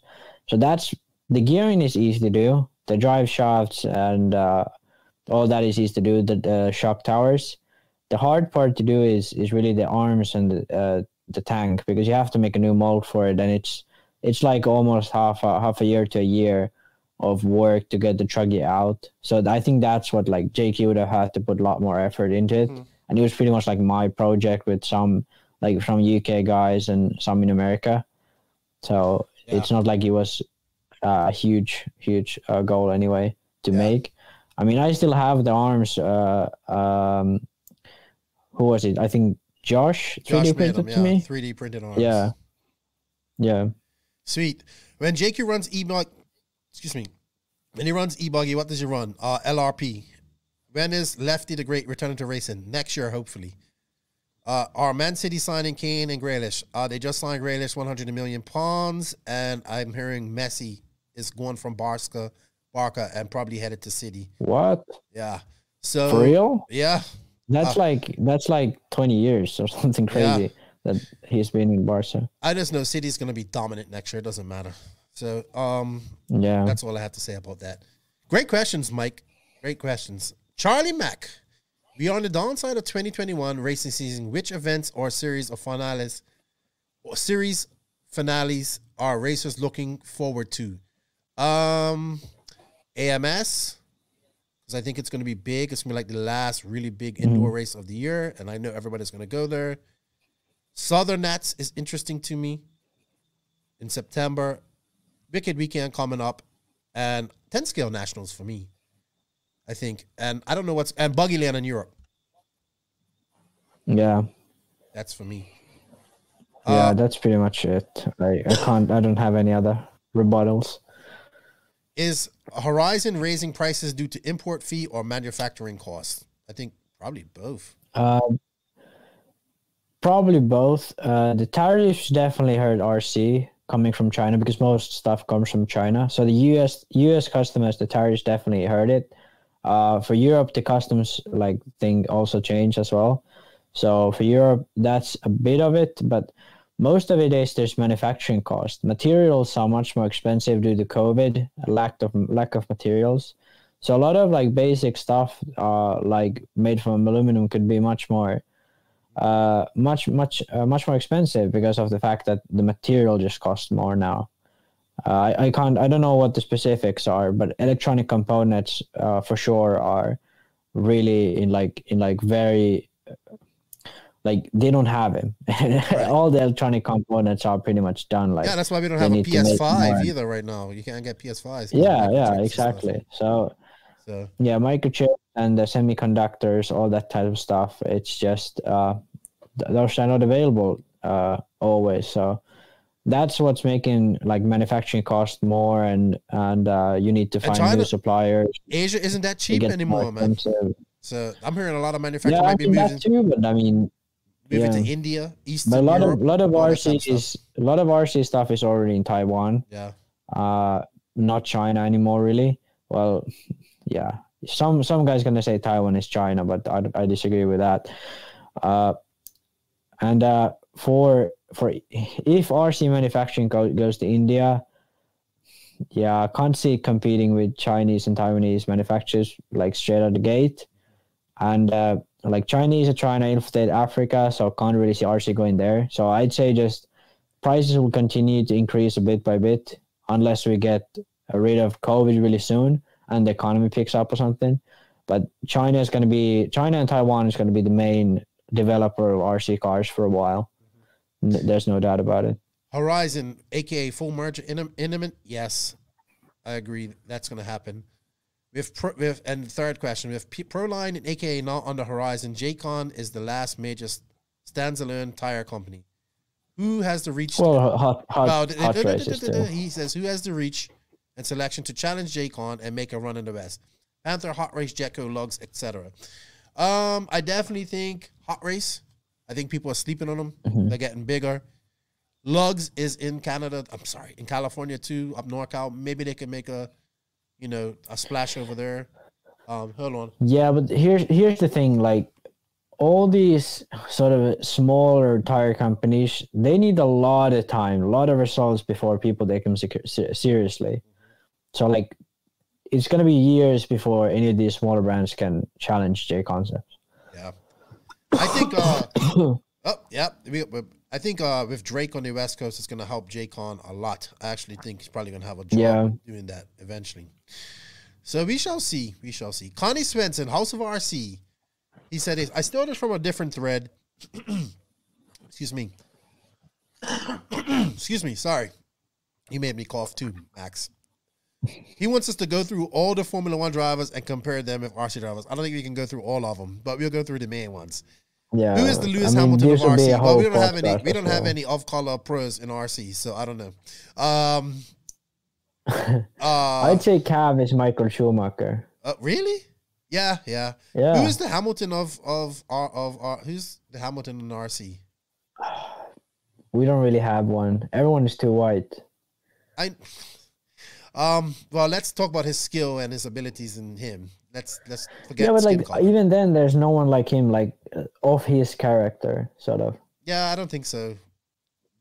Driving style, the way he is, driving style. Even, yeah, you could always find someone who's really talented. But even then, there's none of his character because he's sort of flamboyant, but still tries to play it humble. Yeah, and I can't see of any RC guy like that.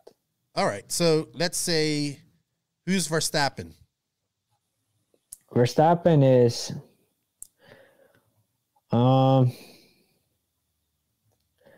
that's a bit hard because like I'm kind of tempted to say Ongaro, but then again, like Verstappen is much more aggressive than him. So yeah, that's a really difficult one. I really can't say. All right, Alonso is easy. Battier. Yeah, Battier and Alonso. Both are really similar.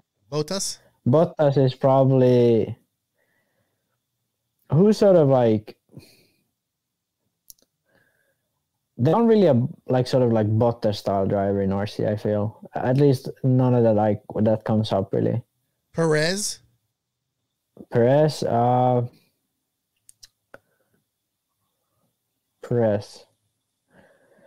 It's really hard. Yeah, I'm struggling to find. All right, how about Leclerc? Fit.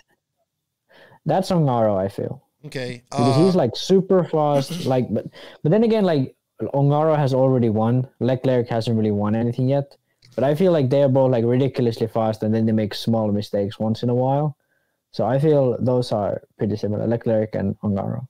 Saints, I would have to say Canas has to fit in here somewhere. He's super wild. Maybe Canas is like Verstappen. No, Barufalo is Verstappen. But Barufalo isn't dominant enough, I feel. Like, because Verstappen doesn't so dominate fast. if he either wins or he is out of the race. Yeah, kind of. Yeah, Barufalo would be probably the closest to Verstappen. I don't know. That's a hard question. But he's not a full match. That's really hard. Good question, though. Great question. Let's try to figure out a really good one, like a good fit. Like a really sort of... Speaking of that, Valentino Rossi is retiring after this year. It was announced today. Yeah, a bit sad. I feel last year he was still doing okay. Towards the end of the year, he sort of dropped off a bit, and this year has been pretty bad for him. So it's a really sad moment. I mean, I feel he still had a few good races in him. He just can't figure it out at the moment. I don't know. We'd have to sit down and think about that question. But great question, Connie. Mike Driscoll, another one. Yeah. Quagrain Live, episode 10. This guy's watching everything from the past. 10? That's like way 4 years back. ago, 3 years ago. JQ said he had designed 10 scale cars. Will these see the light of day through Mayako? Anything's possible. It depends on how Mayako works. Yeah. All right. So we have a few Instagram questions. My boy Hyperfox 2.1. He's so savage. Is Code washed up? He should join Crybaby Racing. Jesus, this guy is savage. Cole Ogden? Yeah. I don't think he's washed up. I don't think Cole's washed up. I think at some point he's definitely not washed up. It's gonna have to click or it's not. That's it. Yeah. He's a bit sort of fragile mentally, I feel. Yeah, so that's his biggest weakness. Yeah, because he blows out. He gets fried and he blows out. It's either he always click at the start of the main, and then he has to catch up everyone. And he finished like 4th, and he had really good lap times and everything. He just need to get this like sort of head together in the main. Don't get that's his issue. His issue isn't car. His issue isn't nothing else. His issue is his head. Yeah, and if he can get it to click, then he's gonna kill guys. So but. He needs to get it. It's like either does or don't. You know what I mean? So yeah. All right. What's up, Everett? How you doing? Are you coming to Cody's bachelor party race? I don't think so. Ticket prices are expensive. That's probably why I'm not going to Wicked Weekend. It's like $1,200. Like 1,000. Wow. Yeah, that's to go to fly here. I was like, to Florida. No, I was going to go to Charlotte. Florida.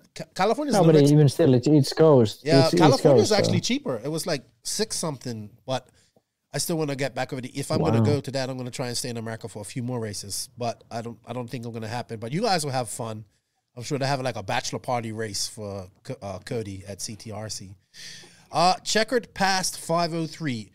What should a new?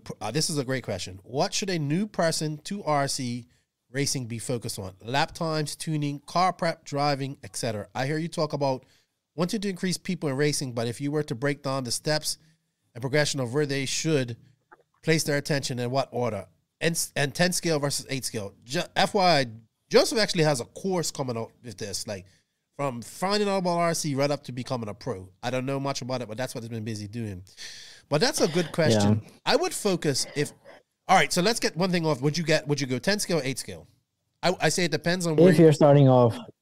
If you're starting off, depends on the area, but preferably 10 scale. Really? Yeah. Much cheaper, much easier. Like you get to the driving, and then you should shortly then pick up 8 scale. Obviously, like 8 scale should be always in. Like you at least drive it. I feel right. You can skip 10 scale and be a good professional at some point. I think the next thing that you need to focus on is wrenching. Learn how to wrench. Don't worry about setup. Learn how to wrench properly and make sure your car is working properly. That's most important. And lap times, yes, but really when you're beginning, you want to go out there and get a feel. You want to go out there and learn. You gotta get your hand-eye coordination going. You gotta get your depth perception, all that stuff in tune, and just learn how to get around that. I think you really don't even worry about setup. Don't worry about tires. Don't worry about nothing. Obviously, get the tires that are good for your track and a nice little basic setup on your car. But get out there and just learn how the car reacts to different things and how you can take this jump. And you need to get out there and just drive, I think. Then you can, once you get that done, and you can say you can do 5 minutes without crashing, then you can start focusing on little things like, hey, I want to touch this, I want to do this, and see if your lap times come down. But in the beginning, I would say pick a class that is popular at your track, that's inexpensive for you. Get proper equipment, learn how to wrench on it, and proper tools, all that type of stuff. All that, spend the money and get proper tools, because that's one thing that's going to last you for a long time. Get to that track, find the tires that work, practice. Then, and you know what? Stick with one class. Stick with one. Now, if you're gonna race 10 scale at one track and then the other track's 8 scale, I can understand that.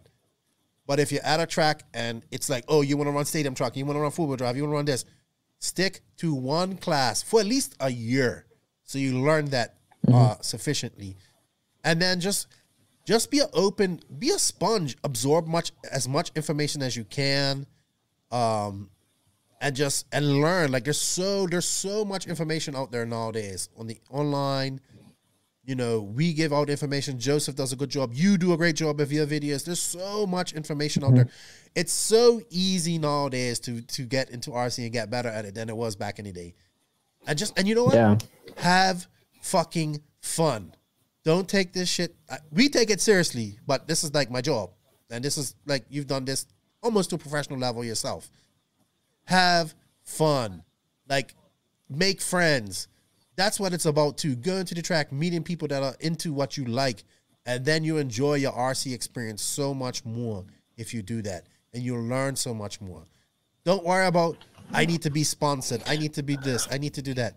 Learn how to wrench on your car, keep your pit looking good, make sure your car is not fucked, and somebody has to unfuck it.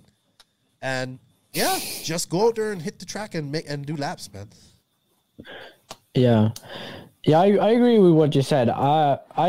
You went a bit more vague. I sort of thought of in my head a good plan for someone who wants to become a good racer. So if you're planning like, hey, I know I want to be RC racer, I feel the best way to go about it is get a tool drive 10 scale. If you don't have a track nearby, then yeah, obviously have to choose another class, preferably then 8 scale electric. But then the best class to start with is tool drive 10 scale.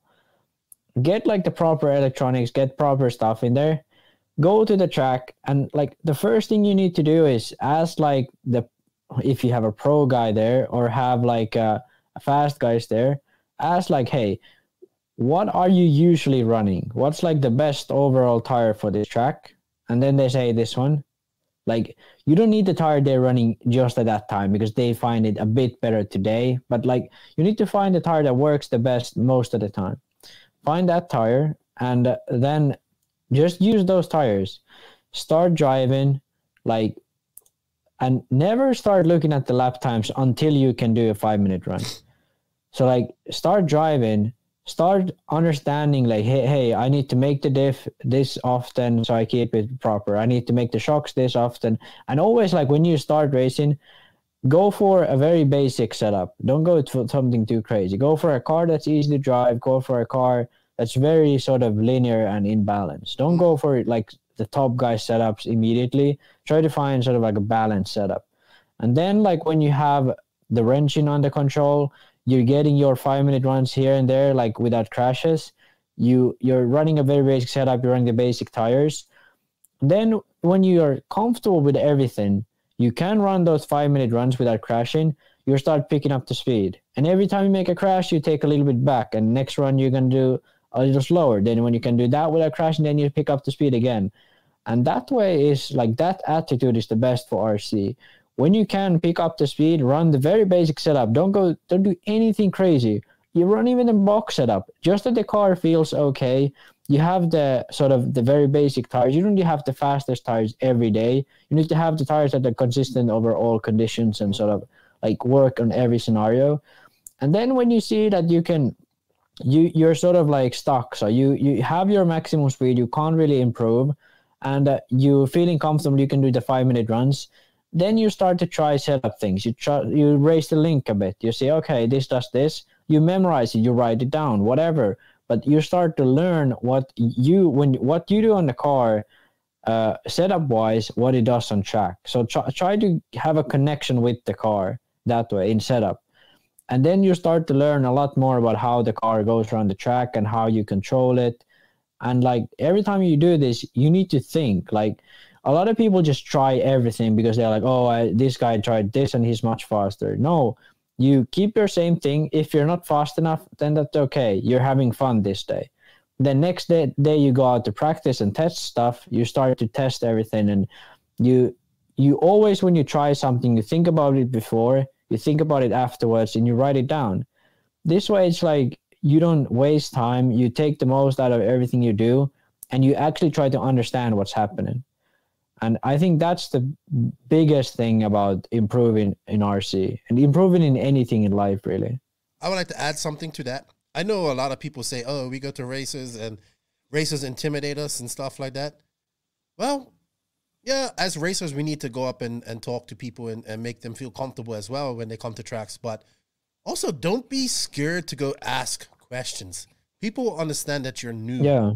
And like, some people are like, oh, nobody talked to me. Like, you're kind of coming into that guy's territory. You know, I mean, a good guy will come up and say, hey, what's up? And all that stuff. Don't be afraid to go. Don't be afraid to look like a newbie. Like, you know what I mean? This is, people got many years of experience. They can save you a lot of hard work. And one good thing to know is never ask like a fast racer or pro, like, hey, what are you running? Ask them always like, hey, what do you think I should run? Yeah. Because they most likely know much better. Like, for example, a lot of times people come to me and ask like, hey, how much toe are you running? Or what kind of tires are you running? And I'm like, I run 1 or 2 degrees towing, and I run these like small pin tires. And the tires I know are really aggressive, and the towing makes the rear end really slippery. So I'm like, hey, like, this is not going to be good for you. It works for me because I can really control the car and I can get more speed with this. But for you, you're struggling to keep it on the track. You probably should go with more towing in the rear. Go with some like bigger pin tires that are really like sort of balanced. They don't have that aggressiveness in them. So like, always ask like, hey, what do you think I should run? And be like, hey, I'm running this. Like, I always say like, hey, I'm running this, but you should run this because of something, whatever the reason then is. Because I feel for a lot of people, they go way too soon into trying to find the fastest setup before they even can do the consistent stuff. Because consistency in your driving is way more important than speed until a certain point, obviously. Yep. But it's a much better building ground than just being super fast one lap and no way to do a 5-minute run. Sweet. I think that's all of our questions. We had some good questions this week. Very good questions. Yeah, we went long in the questions. Yeah, I appreciate that, though. I mean, but they were good questions, so we kind of had to go long. Yeah. For a reason we did. Thank you, everybody. Really great questions this week. Got us thinking, too. Thank you to Beach RC for their support. Remember, guys, the affiliate link is in this written description of this podcast. If you guys can click on that, buy something from them, helps us out a lot. You know what, Max? It's time to go into the main interview with Pretty Ricky Berton. And we'll be back for the SCRC, Dawn and Quiet, and then that's it, I think, for this week. So, hey, thank you, Riccardo Berton and Tekno RC, for bringing us the main interview. Tekno RC. Tekno RC. Tekno RC is a premium manufacturer specializing in 8th and 10th scale high-performance off-road RC buggies and trucks. Visit www.teknorc.com for a complete catalog of their products. Tekno RC. Excellence in engineering. Hashtag Tekno Takeover.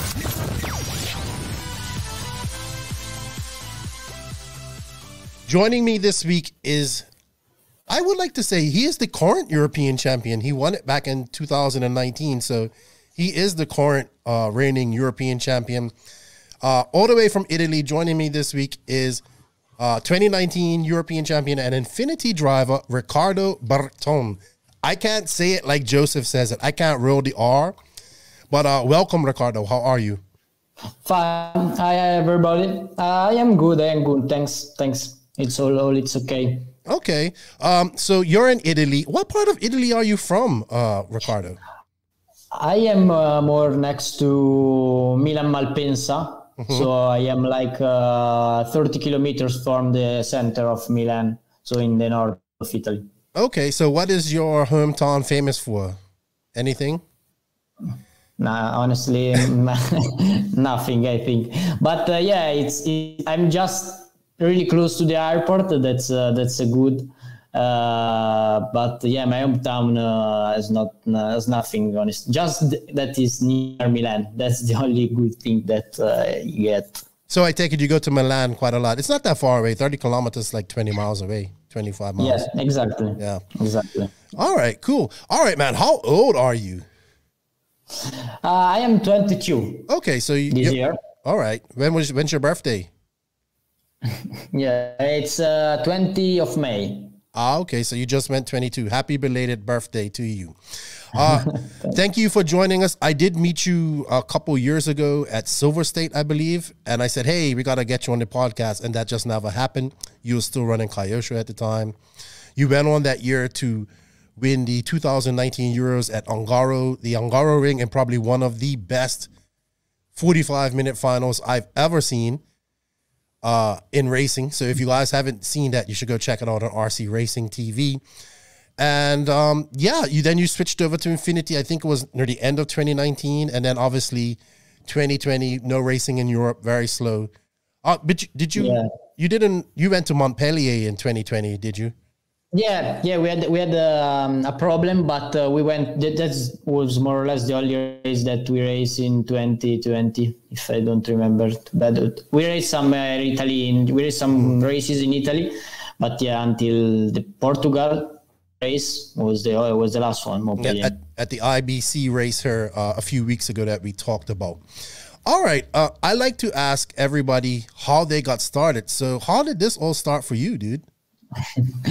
I started with my father. That was the first one that they bought RC cars. He raced for some years, like I think 10 or 15 years, more or less. Mm-hmm. And then I like the car. I like to go to the track and do things like that. So later I started to race around. I think I was around like 8 or 9 years old. And for the first years I didn't race too much until I was more or less 12. Mm-hmm. Then 13. Then when they opened IBR Padova, we could race for the whole year. So from when I was like 12, 13 years old, I started to race more and more. So the first one was my father that later became my mechanic. What class did your dad run? 8 scale Nitro? Yeah, the same one. Yeah, 8 skill nitro. So how was it back in the day going to the track with him? Was it bigger back then than it is now in Italy? Yeah. I think that honestly, he didn't travel, especially with me abroad. So honestly, out of Italy, I don't know really well if something changed or not. But in Italy, yes, with a lot of people. Now we are growing. More people is coming to the race. So after COVID, we've seen that we raced with many people, like 70, 80 entries that usually are pretty high here in Italy. But we had like 2 or 3 years ago, we had really low people racing. So yeah, of course, it's from what I heard, it looks like the people that race, it's like half people. 50% of what raced before. So yes, I think that the thing became really professional with social or the things. So all the people want to do it really too seriously. Too seriously. So this maybe sometimes it's a bit bored for some people that they just want to have fun and maybe. The ambience of the race is not like maybe some people want. Sweet. I have to ask, because you, Marco, and I know Davide all speak good English. When did you learn English, or where did you learn it? In school? Yeah. I think we learned in school that maybe we learned some words that luckily help us while we speak English with the people in the RC. So yeah, I think at school the most, but when you travel, maybe you learn the most important words to let the people understand you. So was your dad any good at racing? Was he as good as you? No, he was not really good because he didn't practice a lot like I did. So it was just for fun, or like I said before, most of the people in the past were doing it like for just fun on Sunday, on easy Sunday, and maybe they were good. They were good enough because the level of medium driver was not so like professional. So he just had fun, nothing else. So for you, you said around 8 and around 12 to 8 to 12, you started to get into this. Yeah. What kind of clicked? What got you excited about it? What made you take it a little bit more seriously? But I just race, keep racing, just so that I was having fun with my father. We spent a lot of good times. Then when you like the competition, it's something that you always want to race or to practice to get better. So this is, I think, the most important things that let us going in forward. What car was you running back then? Do you remember? I started with MP777, I think, like the first races. Then I got Team Losi for, I think, 2 or 3 years until I was 13. Then I switched to Kyosho until 2 years ago. So who was some of your local heroes or local racers that influenced you and you kind of looked up to when you was a younger racer?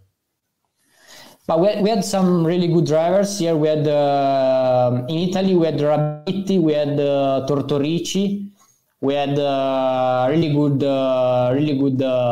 drivers here that showed some did some great races abroad too.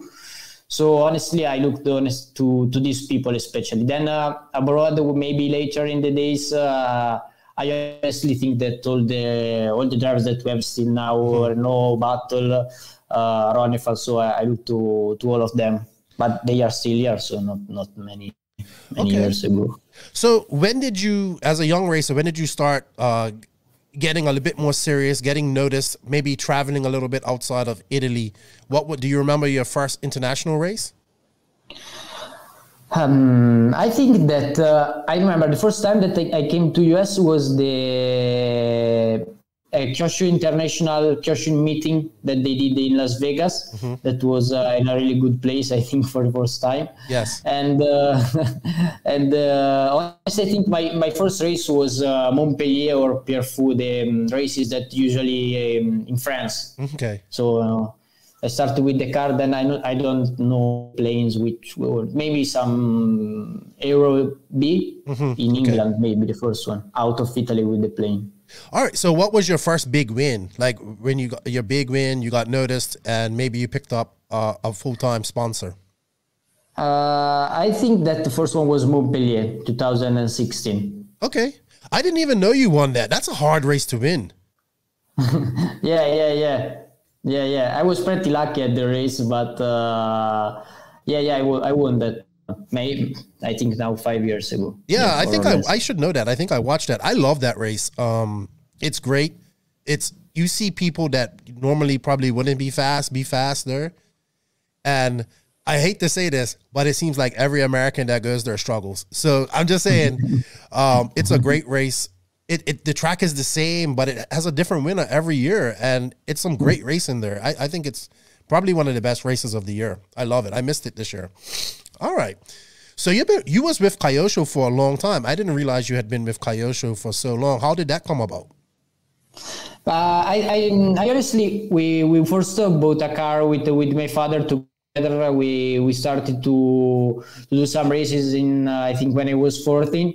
So then we started to race the first Euros I did in 2015, that in Sacile, and then from there we started to speak with Kyosho Europe, and then later in the years with Kyosho Japan. So yeah, that's how we started, because we luckily in Italy we had all the Kyosho Italy was really strong in Europe, so we had some good chats with all the people there. So that's why I became pretty early. Well, winning Montpellier in 2016 would also do that for you. So yeah. So in 2015, you weren't sponsored. You was not sponsored by Kyosho, or how was it? Because that's your boots one. I think I was sponsored by some parts. I think, if I don't remember, but not full, like not a full sponsored. Maybe getting a salary, travel, and all that type of stuff. You was still exactly 2015. That was 6 years ago. So you was still young. You wasn't even 16 yet. So, or you just was 16. Yeah. Good stuff. All right. Let's talk about that, becoming a pro. When did you kind of say, hey, I can do this for a living? This is what I want to do for a living. When did you decide to do that? Well, when I finished school, I just tried to do it because honestly was my goal. But the races, at least you have to win races to be a pro. So races are not always easy to win. There are a lot of drivers that can win. So honestly, I focus when I finished school. I know that I could maybe become a pro driver, so I just focused on the Euros. That year was one of the most important races. So and then from there, I made that year like a pro driver, but so many days at the track. And then luckily I won the Euros, and then I've been able to become a pro with Infinity. Okay, so you wasn't like paid on a salary or anything with Kyosho prior to Infinity? Maybe travel money and contingency? Yeah. No salary, just some travels from Kyosho. All right, well, let's talk about the 2019 Euro win. I think that's Kyosho's last big win, to be honest. It was a great race. It was 45 minutes. It had rain. You kind of snuck up and got past Ronafalk, and it was amazing. I swear, it was probably one of the best races I've ever seen. And it came on, I mean, he tried to, I think he kind of slid. He says, my tires went out, but I think he kind of just got comfortable and said, hey, I got this, backed off too much, and then you hunted him down, and then you won that race. How was that? But I think the feeling was really amazing, incredible, definitely. When you race, you don't think about that too much, so you just try to racing. Then you realize when you finish it. I think that definitely was one of the best for me to that race that I have ever raced. So yeah, was amazing. I think that race was crazy, and all the people say that was crazy to watch. Oh man, I was literally sitting watching it at home and just going crazy because it was so good. Because like I think even if I remember correctly, Runafuck tried to get you near the end. I think it even came down to like the last couple corners with you guys. If you guys haven't watched this race, I'll put the link for it in from RC Racing TV. The 45-minute final is probably one of the best races you're ever going to see. It had rain, mud. It was in Italy, so that's even a better thing for you. You won at home. It's at Angaro's home track, so he hasn't won a Euros yet. By the way, 8-scale Euros. So good stuff, man. It was definitely a great race, and congratulations to you. And because of COVID, you're still the champion, like I guess. So just like Davide is still the world champion. So it's all good. And then shortly after that, you made this switch to Infinity. How did that come about? But we spoke about Infinity was looking to a driver, probably close more in Italy to be closer to who designed the car and who think about the project. So they asked me if I want to try in this adventure. And so they gave me the possibility to do just to race cars. So I think that I thought that was a good opportunity to get. So a new project, new car. I know that their ideas were they were trying to do something different, and so that's why I choose them. We were pretty close. They usually come with me to the track. So I think this is important. Then we are lucky that here in Italy you can develop a car, I think, in a good way, as we have many tracks, many of good drivers which we can compare more or less every weekend.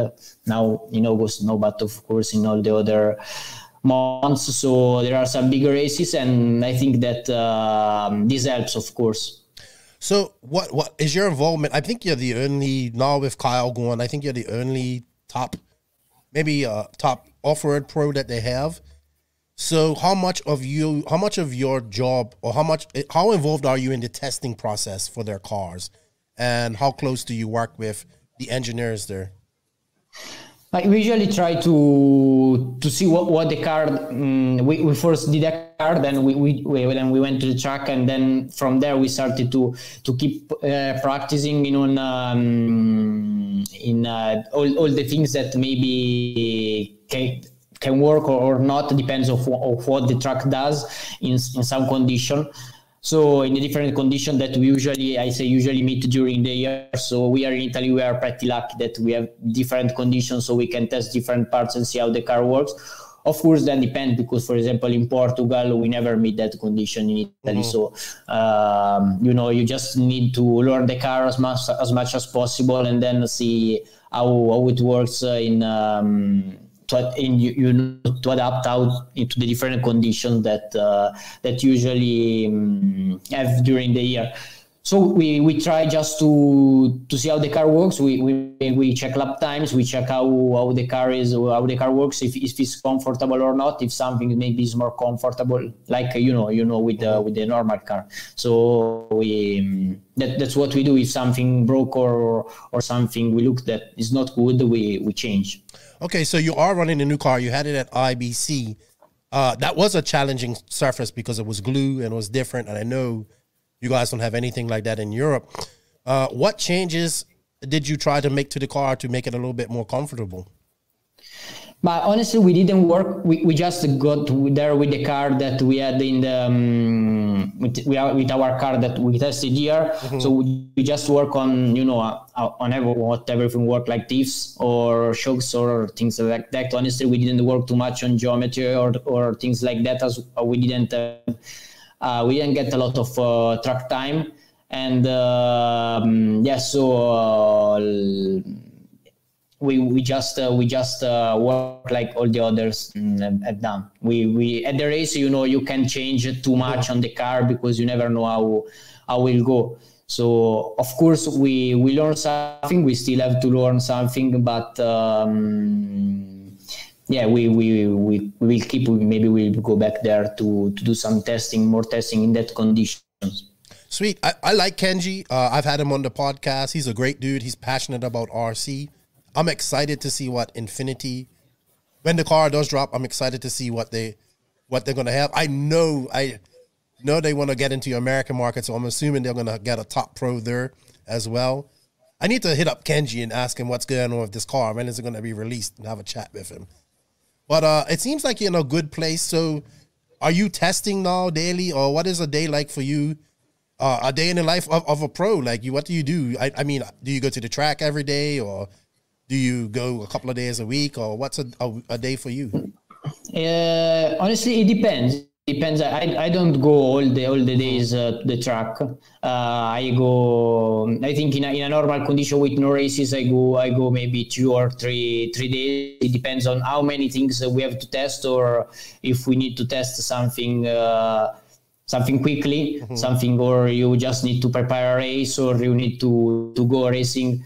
So it depends. When usually I'm not at the track, or I have some spare time, so I rebuild the cars, or I do normal things.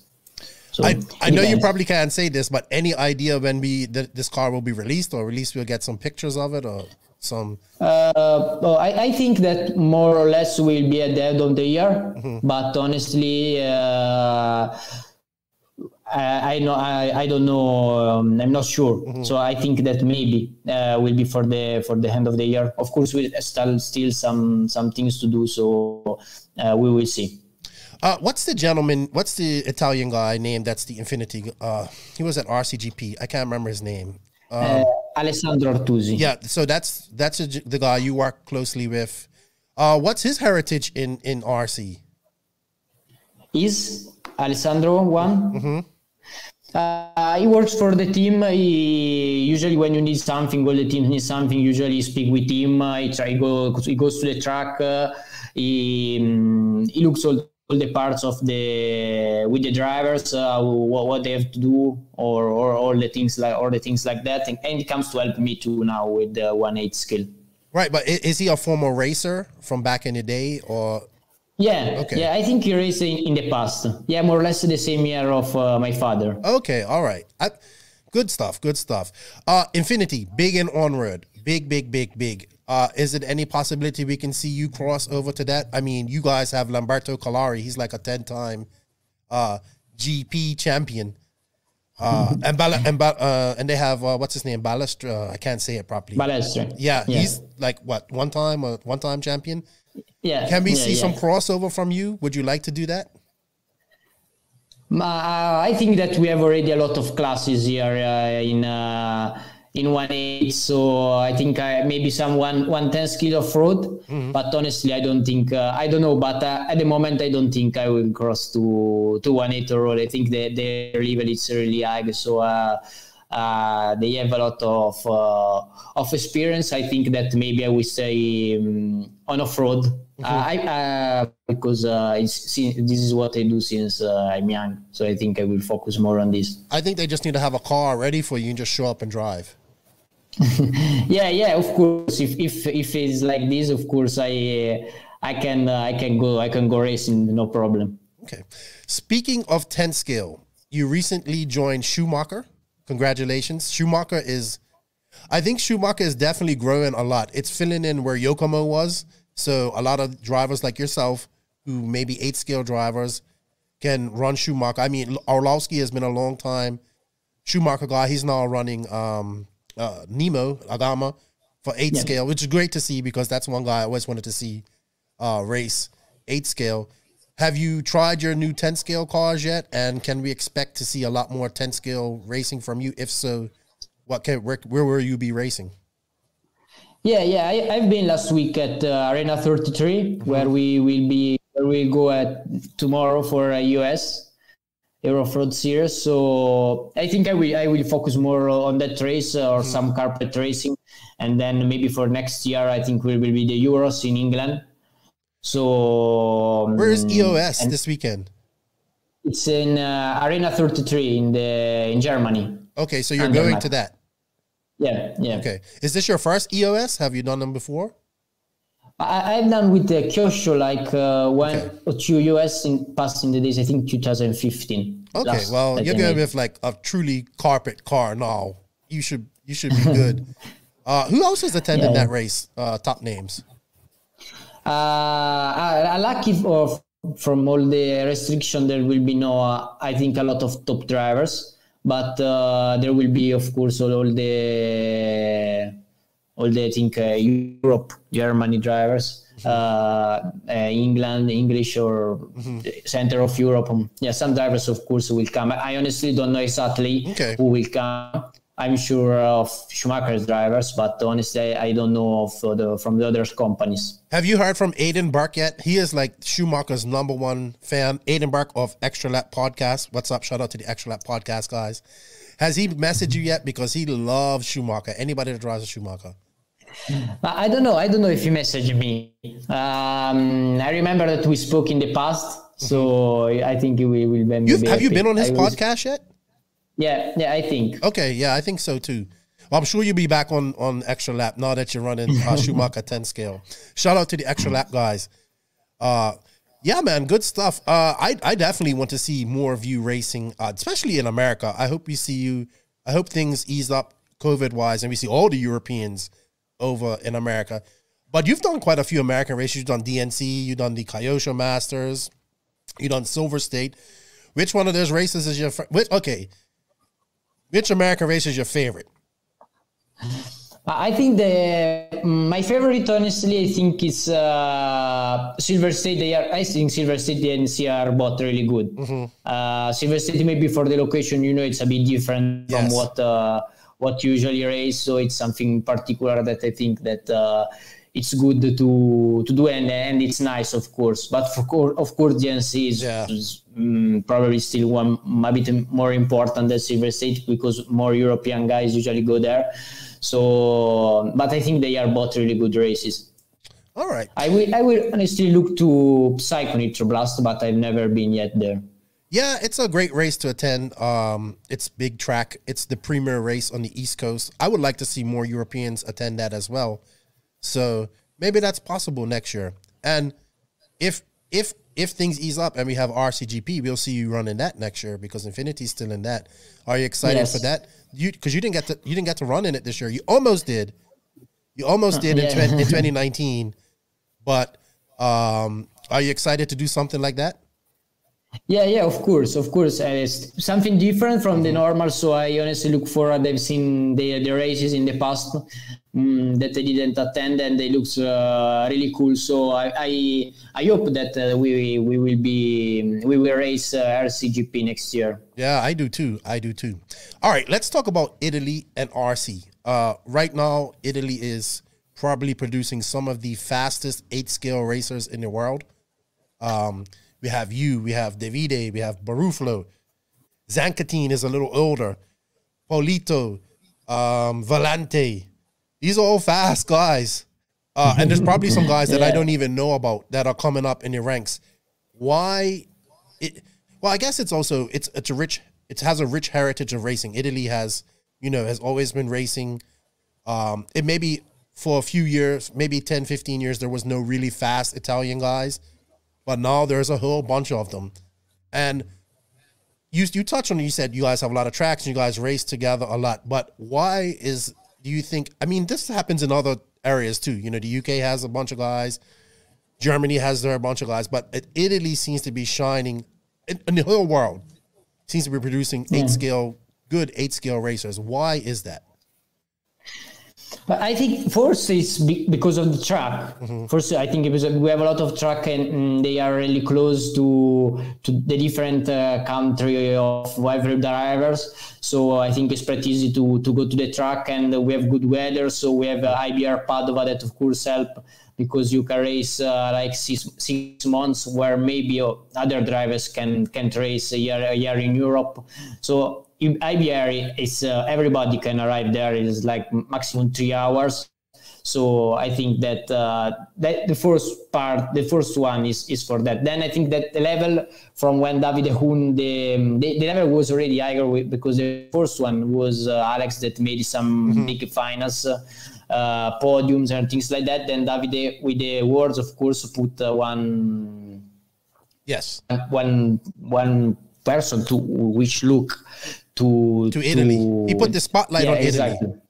Yeah, exactly. So of course, all the drivers that race with him, of course, they grow because you have the best in the tracks, so you can learn, you can see at which level honestly you are respect all the drivers and on what you can improve, and these things that can happen in the other states at the moment. I think so. This is, I think, one of two. Of course, the tracks, I think, and the weathers and IBR are the first things. Then all of these together arrive to put all the drivers where now we are. Yeah, man, I'm a big Barufalo fan too. I like him. I think he's fast. I love him. He's wild. He doesn't give two fucks what people think about him, and I love it. What young up and coming racers are looking good to you, like that you think can go to that next level? That are, younger, much younger than you. But I have to say some name. Yeah, who should we be looking out for in the next few years from Italy? I think that we have, of course, Polito. We have, Polito. Then we have Valente. We had Trevisan. We had a lot of drivers. When Ravaglio, when you're at the race, you really need to be focused. The races are all important. So I mean, all the drivers now are, Barufalo, Ongaro, of course, all Zanchettin, all the drivers are in a good moment. Who more or less, but of course the races here are in a really high level. So of course drivers that can make easily the semi-final or the final at the Euros. So this means that. Yeah, I forgot all about Ravaglio.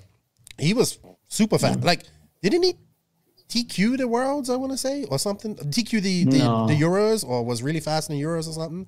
He made the final in the Euros. Yeah, of course. I think it was fast in Montpellier too. So they did some really good results. Yeah, he's good. All right. Yeah, the future of RC looks bright in Italy, but let's talk about the future of Riccardo, Ricky, Berton. I always ask this of drivers. You've been in this for a while now, since you was young. What are your thoughts on the way RC racing is at the moment? I know it's a little bit difficult because of COVID, but on this podcast, we're always trying to advance and grow RC and be questioned on other things. But what are your thoughts on RC racing right now? I think that I honestly, when I went into the pro level with Infinity, I immediately got the COVID situation. I went into the COVID situation, so I think that there are some in Euro. I think that is growing pretty well. I think we are going to maybe after COVID, I don't know how the people will react to this, maybe to race more or to race less. I don't know. Of course, now we have a lot of racing, and I see that the people, especially here in Italy, want to race, want to do some races. So I hope that we'll be back in a good way. Where I think that RC is. I don't know how to say it's in a good position. I don't know. Right. It's like in limbo for me. It's good. It could be better. You know what I mean? I want to see it better. I want to see you guys on Netflix, or some Red Bull TV racing and doing what you're doing. So I hope we can see that one day. Maybe when you're like 35, because you're 22 now, and I'll be like 50 something. And maybe we can see that in about 10, 15 years. Is there anything you would like to see change in the industry or racing right now? I think honestly that now everything is working pretty well. We have, of course, everybody wants to see 800 people racing. That would be It will be at every race in Europe too, because this happened in US. Maybe, well, 800 entries, 800 not people, entries. 800. Sorry, entries. If we had 800 people, we would never finish a race. 800 entries, and I think that. But of course, we will be. It's a process. If you want to grow like RC, it's a process of many years, you know. So you just need to be more.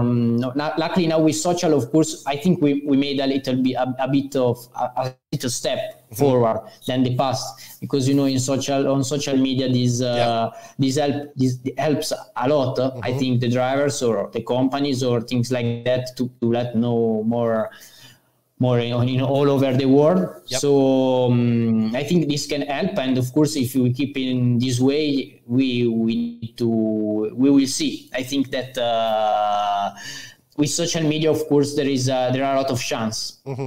I agree. All right, so you're 22 years old. You're going to EOS this weekend. What's next for you after that? I think the next one will be, I don't know if I will attend the US round 4, that will be in 4 September. Then we have some races in Italy, and then I think the first big ones, the other one will be Baggyland in Madrid. Yes. Yeah, that is going, I think, to be the next big races. And if we can't fly. And fingers crossed, Montpellier in 2022, and then DNC. Hopefully. Yes, of course. Sweet. Of course. All right. So, like I said, you're 22 years old. You still have all your life ahead of you. But have you given any thought to what you want to do after your racing career has finished? Yeah, honestly, I want to race. I want to race a lot of years. So, of course, I'm working on something, but at the moment, I'm just focused on this. So I will.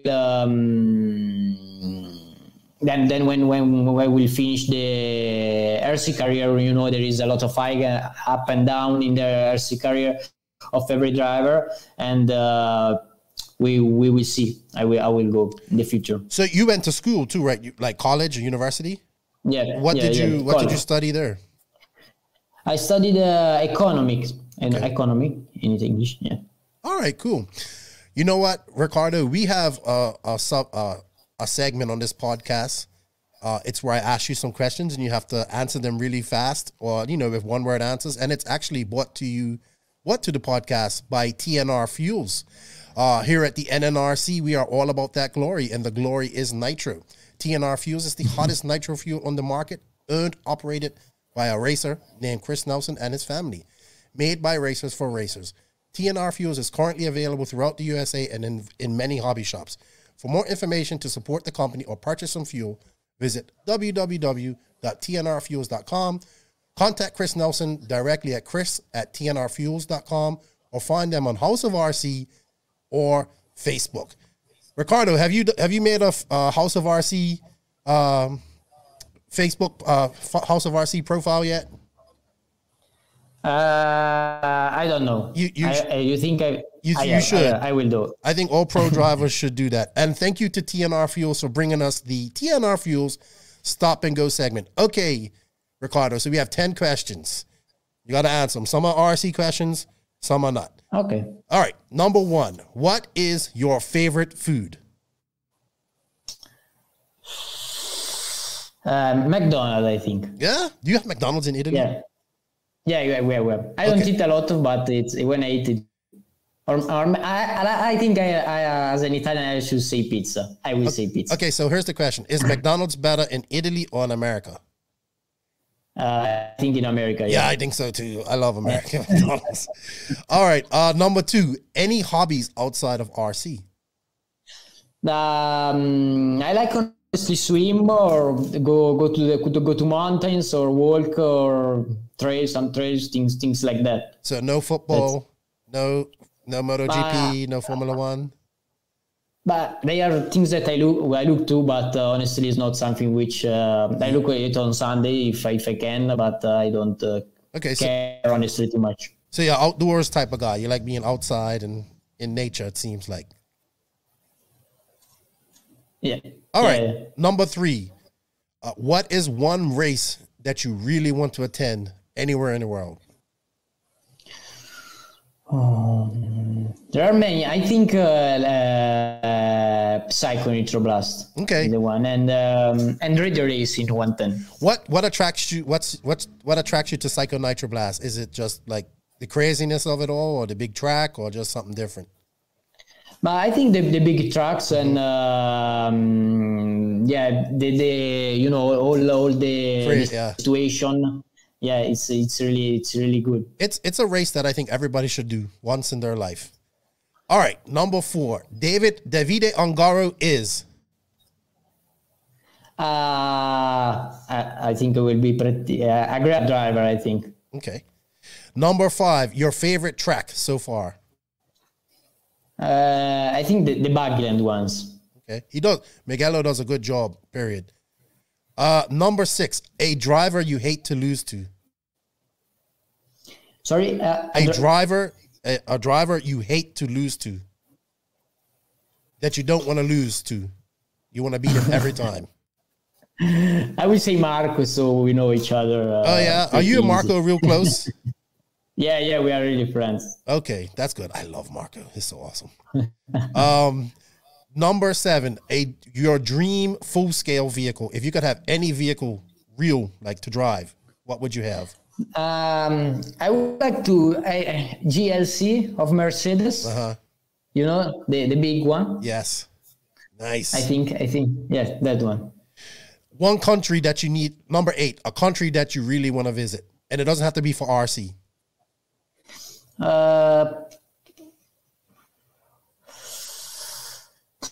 I think maybe South America. Yeah. Brazil. Yeah. You should come down to see me. It's nice here too. In Dominican Republic. All right, number 9. Ryan Mayfield is. I think it's a legend. Yeah, I would say he's definitely a legend. Definitely a legend. Of course. And number 10, if you didn't race RC cars, what would you be racing? This is hard. I don't know what maybe. I have no idea, honestly. But you're not really. It doesn't seem like you're really into motorsports too much. So not that much. So it was a quick question. All right, man. Thank you for answering the TNR Fuel Stop and Go segment. I think that brings our interview to an end. I'm excited to see the new Infinity car. I'm excited to see you get back racing in America. I know not just racing in America, but racing in Europe. And see what you can do, man, because you're one of the fastest guys in the world. And, you know, I want to see you race more. And I want to see all the Italians and Europeans race more. So I want to see everybody race together. So I'm definitely excited for that. Good luck at EOS this weekend. I'll be watching that. Have fun with the new Schumacher rides. I'm sure we're going to see you racing a lot more of that. And, hey, I'm going to tell Kenji he needs to get a on-road car ready for you so you can go do some on-road racing. Would you like to shout out and say thank you to anybody before we close up here? So first, thank you to you. Thank you. That you asked me. That was great for me. And then, of course, thanks to Into Infinity guys that are great. And look forward to do the car. To hope soon will be released for everybody, and of course all my rest of the sponsors that helped me, iOS, Mau Graphics, MKS, and then yes, to all the people that follow me, to my family and my friends and everything, everybody. So if anybody wanted to get in contact with you when the Infinity car does come out and they want any setup help, what's the best way to contact you?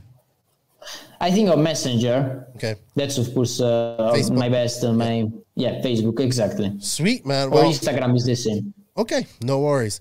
I appreciate your time. Keep up the good work, man. What an awesome race you had in 2019. I want to see more of this. You have a long career ahead of you, and I look forward to watching that develop over the next 10, 15 years. And thank you for your time. Thank you. Thanks to you. Thank you very much. Okay. Bye-bye. Bye-bye. Sun City RC Raceway, the home of El Paso's world-famous motocross-inspired 8-scale off-road track. The Showers family has over 20 years' experience creating one of the premier tracks in the USA. Their world-class facility has everything in handicap accessibility, advanced skate starts, space for parking RVs, trailers, and lights for night racing. Follow SCRC on Facebook under Sun City RC Raceway for updates, upcoming races, or host your own race. Yes, thank you to Joey Showers, Corbin, and Christian for the continued support of the podcast. If you're in the El Paso area next weekend, the US RC race is heading there with Ryan Lutz. The East Coast series is finally getting over to the West Coast. Go check them out. Great facility, great people. You will have fun. They bring you the down and quiet segment. So, Maximus, hold on, let me bring up my picture. Probably lost it. I think I did. There we go. So, I was sent this week, and we've all seen this before.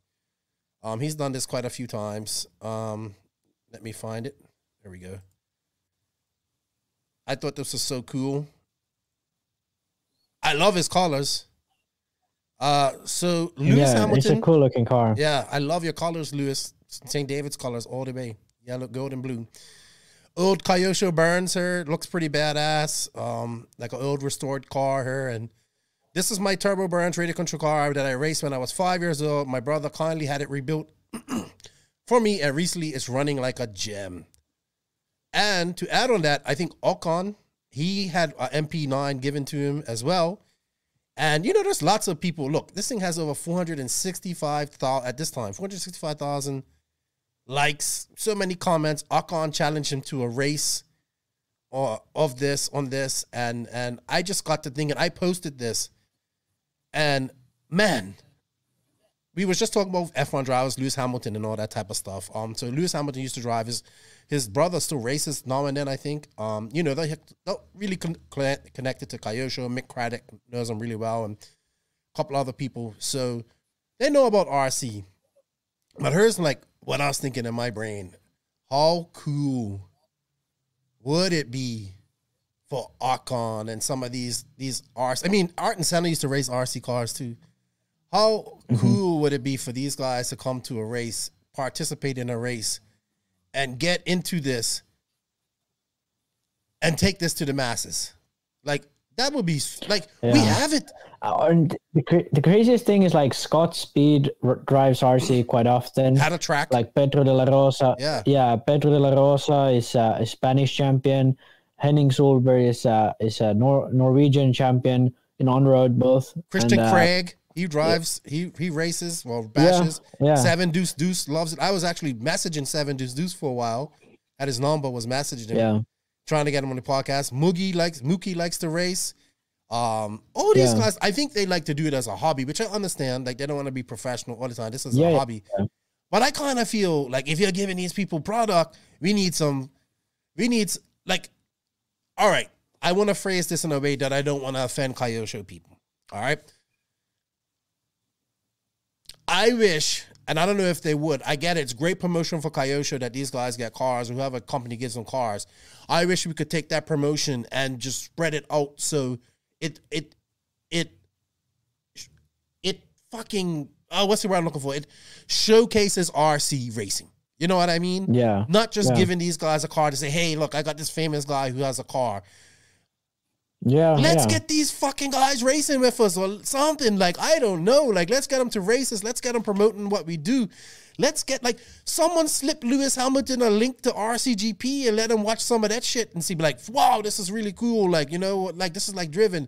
Yeah. It frustrates still. I would give my left testicle, probably both testicles, to have, not both, one. Well, just one. I still need one. To have Lewis Hamilton come on her and talk RC with me and promote this stuff. Well, Ocon or any of these guys. We have all this here, but it's like we just give them the cars and then it's like, we need more from these guys, man. If I could just sit down with them for 5 minutes, I want more from them. I'm begging. It's my dream. But these are the people that could take what we do to the masses. How do we get these guys to do it? Oh, Dax Shepard's you framed RC? it the right way. Yeah, you framed it the right way. When it's stuff like this, it helps the awareness of RC, but it doesn't really help like people wanting to buy an RC car that much. It does something, and it's a positive. Even what's happening now, but you framed the right way, where it needs to be so that we get these guys to have a segment where they'd run on an actual RC track, not like a track made of cones into the paddock area, like what it was with, I believe, Ocon and someone else a few years ago with Kyosho, what they did in France. Yeah. We need to have it like, if there was a place where an F1 track was close to an RC track, you could have Lewis Hamilton run an actual car in a proper 8-scale like off-road track, or even like on-road, whatever it is, but a proper RC track, a cool-looking RC track, and someone like Lewis Hamilton racing like Bottas or whoever it is. Or like just racing on the track. Like just racing regular people. It don't even have to be like, you could just be there. Even that, yeah. You know, or a day with like, let him spend a day with like, I always say it's Kyosho. Let him spend a day with, I don't know, his João Figueiredo, and like, let's get this go. Like, you know what someone said when I posted this? They said when he has a kid, he'll get into it. So maybe we have to wait for that. But then by the time he has, maybe, yeah. You know, it frustrates me, like, because you can't get in contact with these people, like Dax Shepard. Dax Shepard's all into RC. He had all this type of stuff. You can't get in contact with. I get it. These people have agents. They have filters in between them. I know Lewis Hamilton probably isn't doing his own Instagram or whatever. But fuck, man, like we can't catch a break. Like I can't. It's so aggravating because we have. I always bring up RCGP. Sorry, guys. I know you guys be like, oh, you only bring up RCGP, but I honestly think that plus Come Drive With Us is probably the best documentary RC series that we have. Like, you know. Yeah. I just, like, how can we not get, how did these, like, it frustrates me, but that's just, you know why? Because we're just that small. We're so small. Yeah, but the thing is, like, we aren't that small. Like, we are, though, Max. RC racing, yes. Yeah, racing is. But, like, the bashing is huge. Yes, we know that. But people don't know we race. Look, I would like to have 1% of those people that liked that 465. I want 4,600 people like a RC post. You know what I mean? If we could just get 4,600 people to get into RC racing, it would fucking change RC racing completely. Yeah. Because people out there think and we need go ahead. We need to make racing more accessible. We need to make racing more exciting, and we need to make professional racing look professional. Yeah. So for people going to a race, it needs to be easy. It needs to be so that if you go to a big race, it's not you run 2 heats a day and it's 12-hour days. It needs to be enjoyable. It needs to be fun. And that way people, instead of bashing, will choose racing. Like imagine... And we'll have... like, sorry, go ahead. Yeah. We'll have sort of like... We don't even need to attract more people into RC. We need to attract more people into RC racing. Yes. Like bashing, we have way too much bashers, but a lot of those people don't go into the racing of RC, and RC is a great sports racing, I feel. It's very like karting is great, motocross is great, and I feel RC is right up there. It's not like there's no like disadvantages to it, I feel. Yeah. It just maybe I'm not pissing him on her. I'm just frustrated. Like, yeah, you know what? Like, what would be so cool? Like, let's take David Ronnefalk and Lewis Hamilton, and they do a whole little exchange for a day type of vibe. You know what I mean? Like, just imagine, like, oh yeah, so obviously, I don't know if David Ronnefalk could drive an F1 car, but I mean, I'm sure you just know. Like, I'm just saying, like, hey, Lewis Hamilton goes to some local pro to a track and spends a day racing, like being tutored by this guy, and we get that all on. Like, so I get it. Like these guys are making hundreds of millions of dollars, and they ain't got time for this stuff, and it's just a hobby, and it's just they want to relax. Yeah, but we had actually one. But listen, the genre that is doing that is the no prep drag racing. They got the guy. That is Big Chief is all into this shit, and I'm just sitting there saying I love, like, this is what I want. Like, how do I get it? And man, I freaking tagged him in that thing, and I did this, and I just said, you know what? I should tag Lewis Hamilton. We should get everybody in RC, every single person who has an Instagram account and races RC cars. Let's tag these people and be like, hey, look at this. Let's look at this. At some point, they gotta pay attention. At one point. Yeah. So I don't know. And I completely agree. And like in Finland, we did this thing. We had a race when there was the Finnish Neste-rally, which means like the WRC was there. So the World Rally Championship was in Jyväskylä, and like close to their paddock area, we had like sort of where people walked by was an RC track built for the event. So like built there from AstroTurf, like 8-scale track. And we had huge grandstands next to it. And like it was full, like a grandstand full of people watching RC race. We had like all the fast Finnish guys were there. So it was a national race. Like it wasn't like a part of national championship, but it was big race even nationally for RC. And there was like proper race cars. And then there were like spectators watching the race. And it was like with the WRC event, like one day we had Kimi Räikkönen and Petter Solberg and all of these like really fast rally guys at the time were like driving RC cars. We had sort of like they all came there for one evening, and they were like TV guys and stuff, and they were driving on the same track we were driving on, just like having fun. And these like Petter Solberg was actually really freaking good. He had driven RC cars before, but he was really good. I would just like to see more. You know what I mean? Like, yeah, it's great promotion for Kyosho and all that stuff, and it's nothing wrong. I'm Mick Craddock's known them guys forever, so obviously. But man, what these guys, like, he's in, like, you can see this guy's into RC. He may not be racing right now, but maybe it's something he'll do when he retires, or when things slow down. Well, we kind of need him to be doing it now. Like, we need a formula. We need to get like a superstar race. Like, they used to do it in America. Like, they're getting all the same, like, Toyota cars, like all these different actors, and maybe they were racers from something else, or sports athletes or something like that. And they raced because they were into racing. That's what we need. We need to get a celebrity race in RC, and just make a simple track for them to race on, and then they can, like, have some pros to tutor them. Like, that'd be so great. That'd be so awesome. I don't know, man. It's like we just have all the. It's like I think we're too cool for that. Like, you know what I mean? Sometimes I think we were too cool in our own little world for that, and that aggravates me. I think your analogy of about the dog fighting ring is really accurate here. Yeah, it's like we kind of wanted to keep hidden in a way. A lot of people do. I don't, but a lot of people seem like they do. Yeah, I think they want to keep it like, this is our thing. Oh, this is toy cars. I hate when people say this is toy cars. Like, I have toys. Yeah. I call them action figures. The toys. I love them. You know what I mean? But these aren't toy cars, man. These are actual scale. Like, this is shit you do on full scale cars. We're doing it in our cars. And we have a professional. And people are like, RC is just a hobby. RC is a sport just as much as motocross is a sport. Yeah. It's not a physical sport. No, obviously not. But it's a sport just as much as any, like, motor racing, Yeah, man.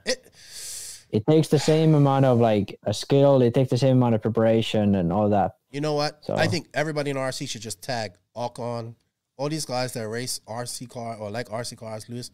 Let's just tag them. Tag them. Yeah. Tag them in all RC posts. Anything cool RC, tag them. Mick Craddock, let's get these guys in some podcast, something. Let's get something. I know, like, it's probably difficult to do that, but I just think we have these guys that are into it, and we're not really utilizing it to our full potential. And companies utilize it. Oh, look, we got such and such running our car. Or, Joseph's done it too. Look, who was it? Josh Hansen. Oh, Josh Hansen is running JQ car, and who else was it? Eli Tomac had a JQ car. And that's great. That's cool. But I think we need to stop trying to promote our brands and promote RC racing with these guys. Exactly. And that's what we were talking about with Horizon. Yeah. Horizon needs to be like, we want to improve RC to have a bigger cake that we have our slice out of, instead of trying to make the whole cake ourselves. And in the end make it just smaller.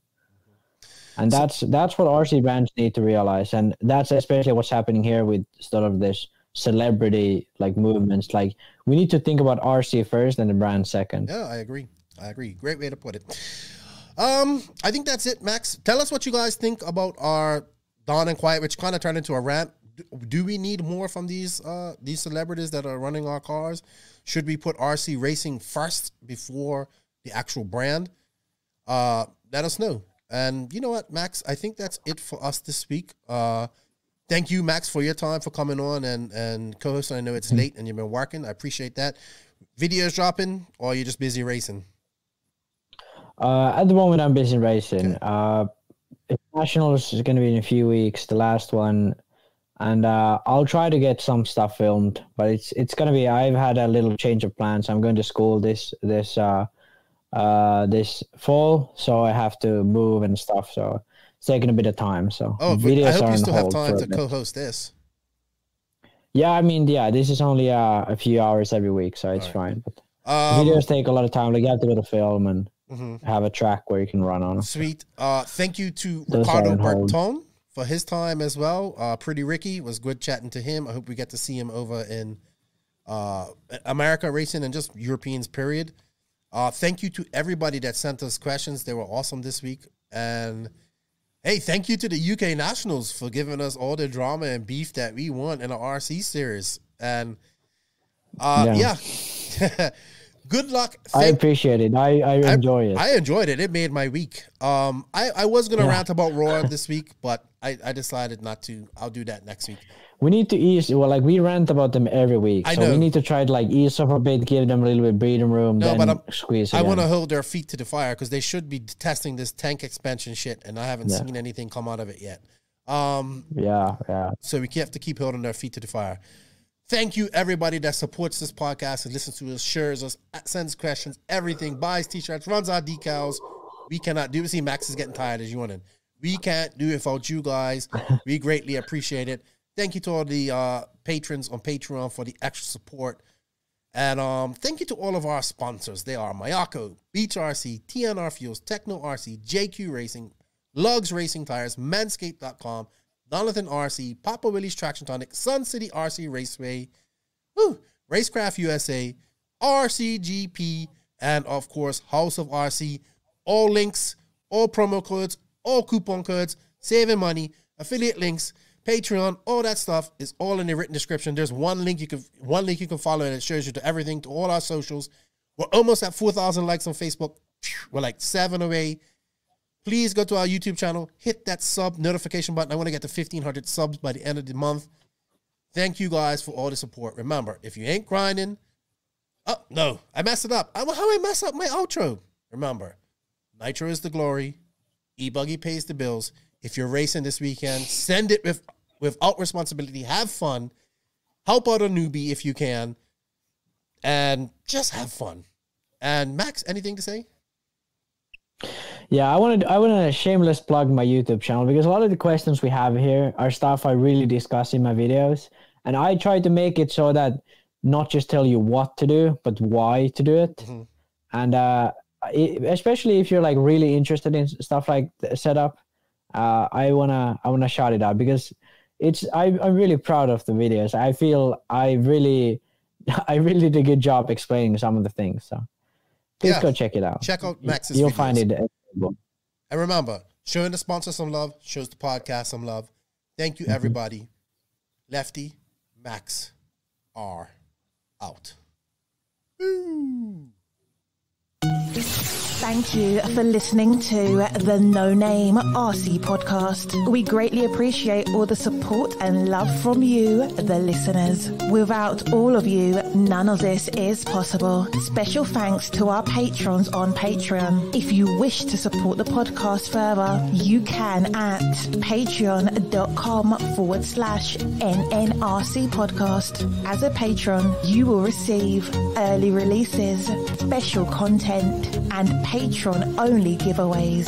Also, please follow us on Facebook, Instagram, and our website, www.nnrcpodcast.com. Remember, Nitro is the glory, but e-buggy pays the bills. If you aren't having fun, it doesn't make sense. And if you ain't grinding, you're sliding. Lefty out.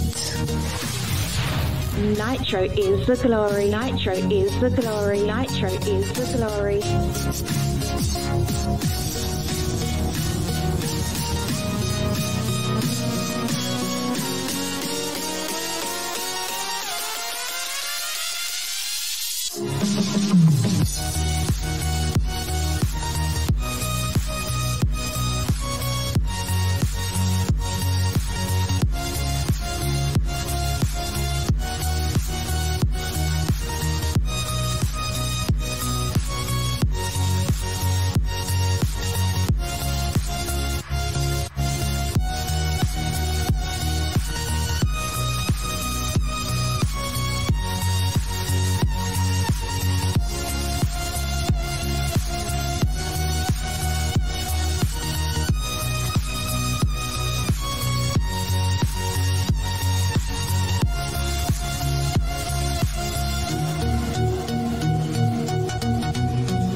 That wasn't so bad.